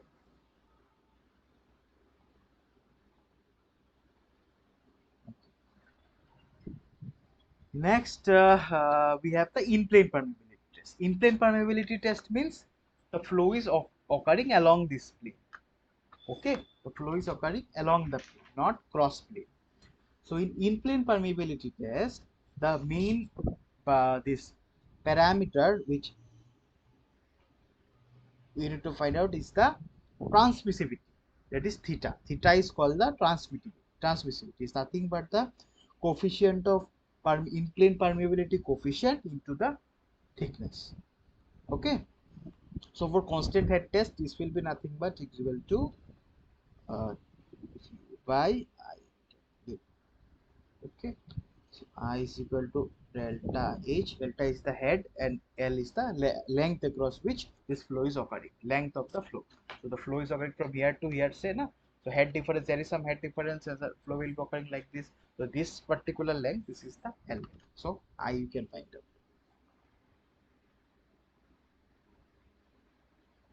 All right. And this W is nothing but the width of the specimen. So this width. Okay.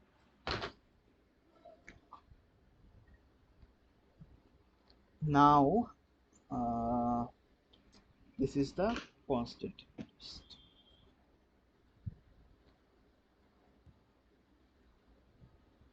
Okay, so another one is the gradient ratio test. So in the gradient ratio test, what happens is that this gradients at different points of the soil and around the this geotextile are taken, and from that we determine the gradient ratio. Okay, and from that, after determining that gradient ratio, we can say that whether this geotextile there is good compatibility between the geotextile and that particular soil. So it is generally used to determine the compatibility between the geotextile and that particular soil which is tested today. Okay. Okay, so in-plane permeability test, see, one is this in-plane permeability test, say where say here geotextile is there, see head difference is maintained like that, constant head, and this flow occurs from here to here. So in this case, what happens, the flow is only laminar, right? So it's occurring only in this direction, but generally so generally what happens, this the permeability or the permittivity or the transmissibility, sorry, the transmissibility can be different in different directions. So for that, another test which is done or which is better is the radial flow test. Okay, in this radial flow test, what happens, this water is head difference is maintained between here and here, and water actually flows from here to here, this like this, water flows radially. Okay, so radially water flows, and in that case also we can determine the this transmissibility. So let us solve one problem for this radial flow test. Okay, so in a in plane permeability test using radial apparatus, 1 liter of water is collected in 60 seconds. Okay, the head difference was maintained as 300 mm. The outer diameter is 300 mm and the inner diameter is 50 mm. Means this outer diameter is 300 mm and this inner diameter is 50 mm. Find the transmissivity and the in-plane permeability coefficient if the thickness of geotextile is 2 mm. Okay, so let us calculate this. So the outer diameter is how much? 300 mm. The inner diameter is 50 mm. Okay, now 1 liter of water is collected in 60 seconds. So tell me the flow rate. What is the flow rate? 1 liter in 60 seconds. So 1 by 60 liter per second. So if you convert it to meter per second, please tell me what will be the answer. First tell me, well, in liter per second it will be 0.0167 liter per second. So how much is it in meter cube per second?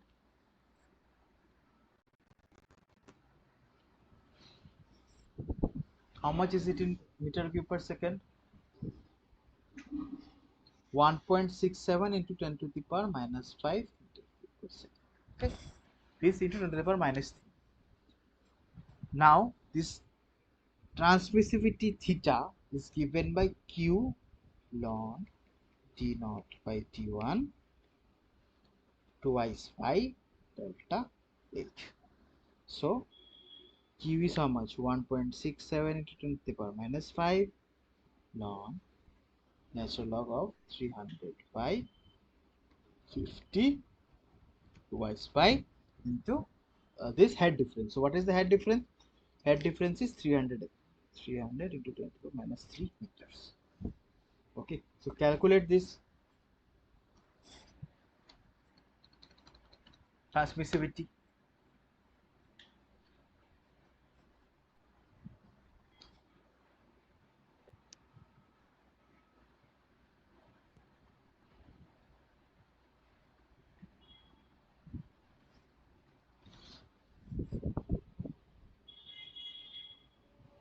This will be 1.587 to the power minus 5.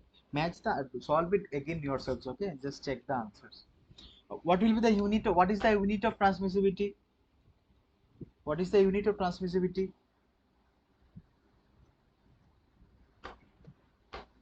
You can easily tell by looking at the expression only. What will be the unit of transmissivity?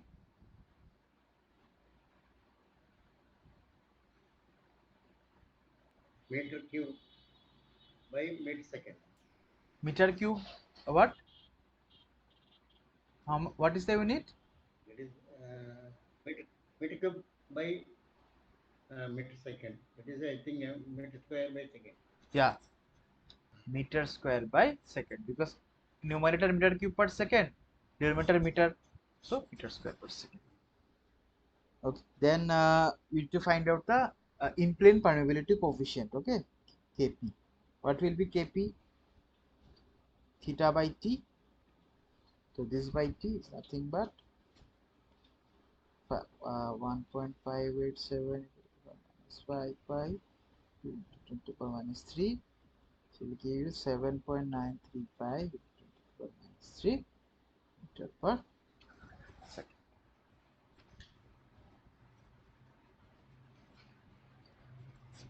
Okay.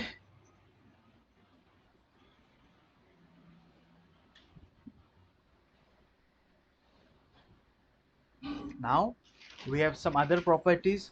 So first is the abrasion resistance. Abrasion resistance means, see, I have told you, right? So when we apply some geotextile in the field, say maybe road pavement construction or whatever, say we have made a reinforced earth wall, whatever be the case. So in that case, so there will be friction between the soil and the between the geomaterial, whatever it may be soil or it may be gravel, whatever. There will be friction between the soil and the geotextile. So due to that, what will happen? This geotextile surface will get eroded. There will be abrasion. Okay, so due to abrasion, what happens? This mass of the geotextile will keep on reducing. So there will be wearing of the geotextile. So to quantify that thing, this abrasion resistance test is done. So nothing. There is a this sandpaper is used, and this sandpaper is actually rubbed.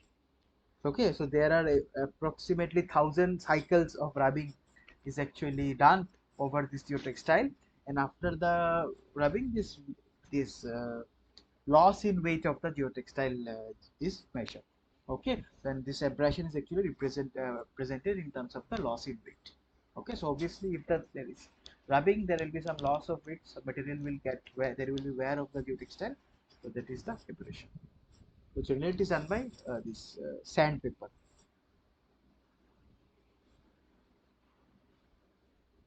Okay, in sandpaper 750 abrasion cycles, so the weight loss in 750 cycles is reported as the abrasion loss. Now next is the durability. So durability means what? Means say how, say there will be weathering. So there is the weather is going to affect the geotextile material, right? So say sea water or rain, sunlight, whatever, wetting, drying, rain, then sunlight, all these things are going to affect the geotextile, the properties of geotextile. So to understand that, so what we do, we do some wetting and we wet the geotextile and then dry it again, wet it and dry it again, and after those, after doing that, after many cycles, after certain number, we increase the number of cycles and we keep on testing the geotextile, maybe test a tensile strength, and then we see that if the strength of the geotextile is getting reduced, or if it is remaining same. Okay, that is nothing but durability. Then comes overlay. So what are overlays? Overlays is that what happens generally, we need to construct a new pavement, say over old pavement. Okay, so if uh, there is no geosynthetic material between the old pavement, the old overlay and the new overlay. Overlay means a bitumen, right? So between the old overlay and between the new overlay, this is the old overlay, this is the new overlay. So if there is no separation between these two layers, what will happen is the crack which is there, the old crack which is there below the old overlay, that will get transferred to the, that will get propagated to the new overlay that you are constructing. Okay, so that is the problem. So in order to solve the problem, we place a geotextile layer between the old overlay and the new overlay. So here tack coat saturated geotextile is actually used between the old overlay and the new overlay. So that what happens, this crack in the old overlay cannot get transmitted to the new layer that you have just now constructed. Okay, that way what happens, this life of the pavement increases by large, again get increases by large. Otherwise what happens, even if you have invested a huge amount, even if you have constructed a new layer over the old layer, the old crack from below gets propagated to the top. So generally bitumen is coated, say tack coat saturated geotextile means tack, a layer of tack, that is a bitumen, is coated over the geotextile, so that this geotextile also prevents water movement from the old layer to the new layer. Okay.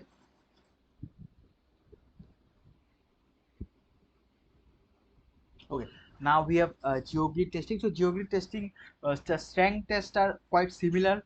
Okay, similar to this geotextile testing. Okay, here, so in geogrid there are two things, right? One is rib, right? One is rib, and other one is bar. Okay, so one in the longitudinal direction, that is the rib, and in this other direction, that is the bar. The fatter one, thicker one is the bar, the thinner one is the rib.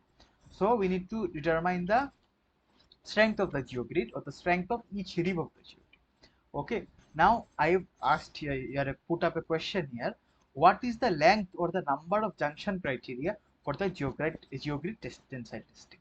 So there are two criteria. Okay, so one is the this specimen that you are testing. Okay, the specimen that you are testing, that should have a particular gauge length, fixed amount of gauge length. That, and in that specimen, in that gauge, there should be a particular number of junctions. Okay, the junctions between this what to say, this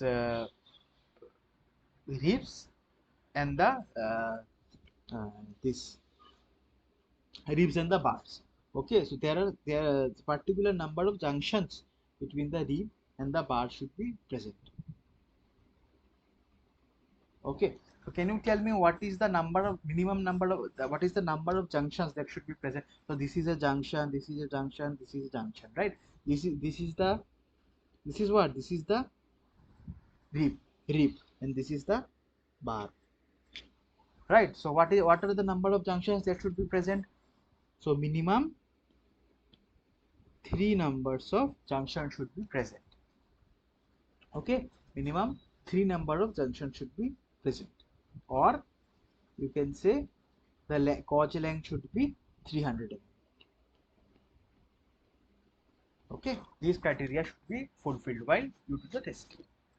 This strength, the aperture openings and percentage opening I am not discussing. These are physical properties, very easy. Okay, this strength properties, that is the tensile strength, is important. So see, so these are the important criteria that you should maintain while testing. Now what we can do, you can test a single rib, you can test, or you can test multiple ribs. Okay, you can test these multiple ribs, you can test both ways. You can test, you can test multiple ribs, you can also test single ribs. Okay, you can test in both ways. Okay, now how to get the tensile strength of geogrid, this per meter.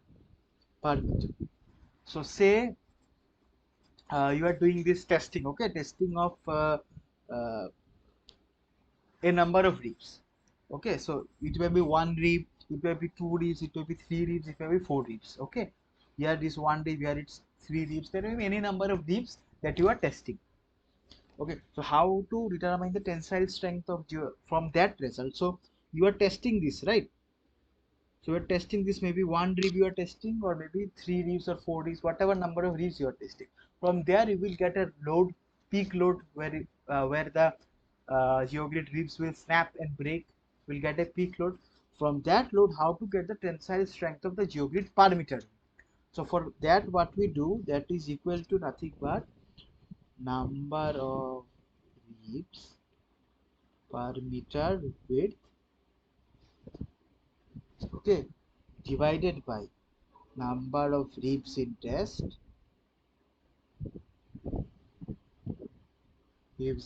into the peak tensile load. Okay, so number of ribs per meter by the number of ribs for the test into the peak tensile load. That will give you the tensile strength of the geogrid per meter length. Okay, per meter width. Sorry. Now installation damage in geodesy, these are very normal intuitive things, right? So obviously you should consider the damage that will be there. So every installation is not perfect, right? All installations are imperfect. These are like in the site, so these geogrids are thrown, these are like kept kept in open area, so there is some so in the during the installation also there is heavy wear and tear, so that like those damage due to the installation you should consider while you design, right? So the damage factor should be considered. So in laboratory what you are doing, you are finding out a tensile strength, so that is under what to say, it is under very ideal condition, right? But in the actual ground you might not get that amount of strength. Why? Because there will be some damage due to installation or weather or some whatever factors. So that factor you should consider. Okay, so that is what. Okay, so same, so geonets also are same. Geonets also can be tested similarly for strength and other purposes. Same. And then we have geomembranes. So geomembranes, where are geomembranes used? Geomembranes are generally used as linings in canals, for landfills and all those things. So testing of geomembranes are also important. So thickness, density, these are all physical properties. And one more important property is the shear and peel strength of geomembrane. Okay, so geomembranes have to be applied in very large areas, right? Say canals or maybe this, as I said, landfills. So these have to be these reams of geomembranes have to be connected. Okay, these are generally heat. They are connected with heat. Okay, they are seamed with heat. So there are two types of tests that are conducted: the shear and peel. So one is the peel strength. So this is the joint seam, right? So these are sheared. Is that the load is applied in this opposite direction. So this gives the shear strength of the seam. Another is the peel strength. So say you have a two layers of geogrid like this, right? So one is peeled like this, one is pulled like this. So peel strength. Okay, it will be like this, it will be like this. So those are peeled. So these are peeled. You can peeling, you know, right? Peeling. Those are separated like this. Peeling strength. So that will give the peel strength of the seam, right? And obviously the other more important property is the tensile strength, because these undergo large amount of deformation and large amount of forces act when they are used mainly in say these landfills, because of the waste of the landfills. uh, there are these gases which develop. So these gases, they expand. There is some this elongation of the geomembranes, and also the loads of the, see, year after year this dumping is landfills, this waste are dumped into the landfill, right? So due to this dumping, this tensile strength of the geomembranes are very important.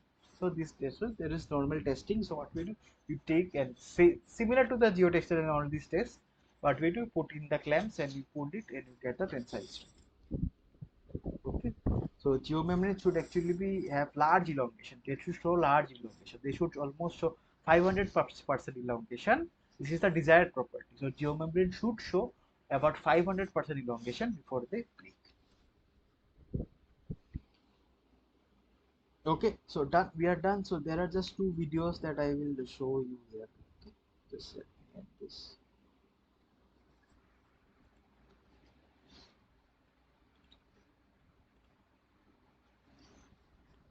Just show you the video.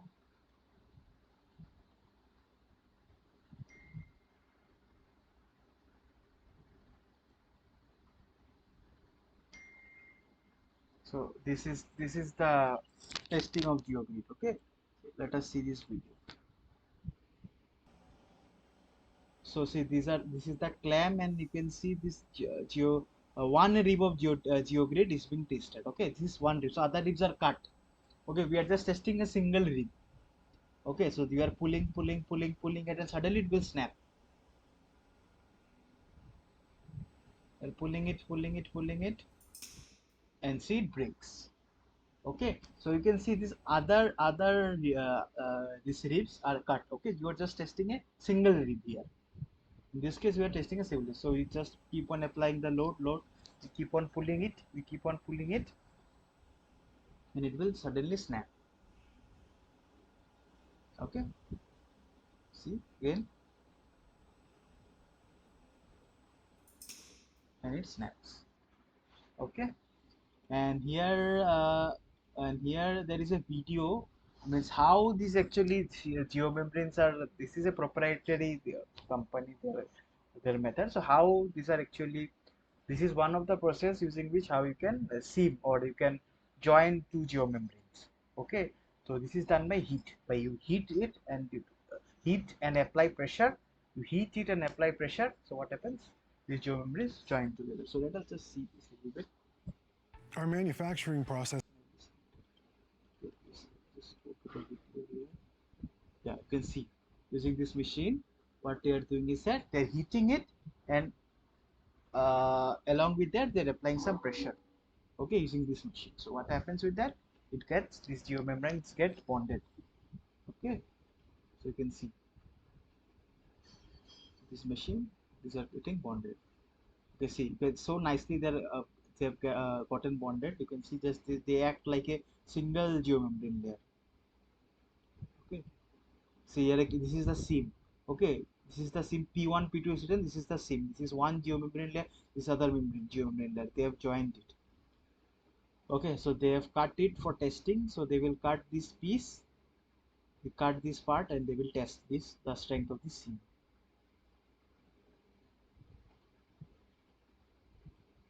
So they have cut it, and there you can see we are there testing. This is the shearing test. Okay, they will just test it. See, this is the joint. Let us see one more. See, this is one geomembrane, this is other geomembrane. Okay, this is joined here at this portion. You'll see it will snap from here. At this part it will snap. You can see this is one, this is like this, right? it is joined like this. So you are pulling it, it will snap. So in this way you can determine the strength. So you are pulling it, this snap. Okay.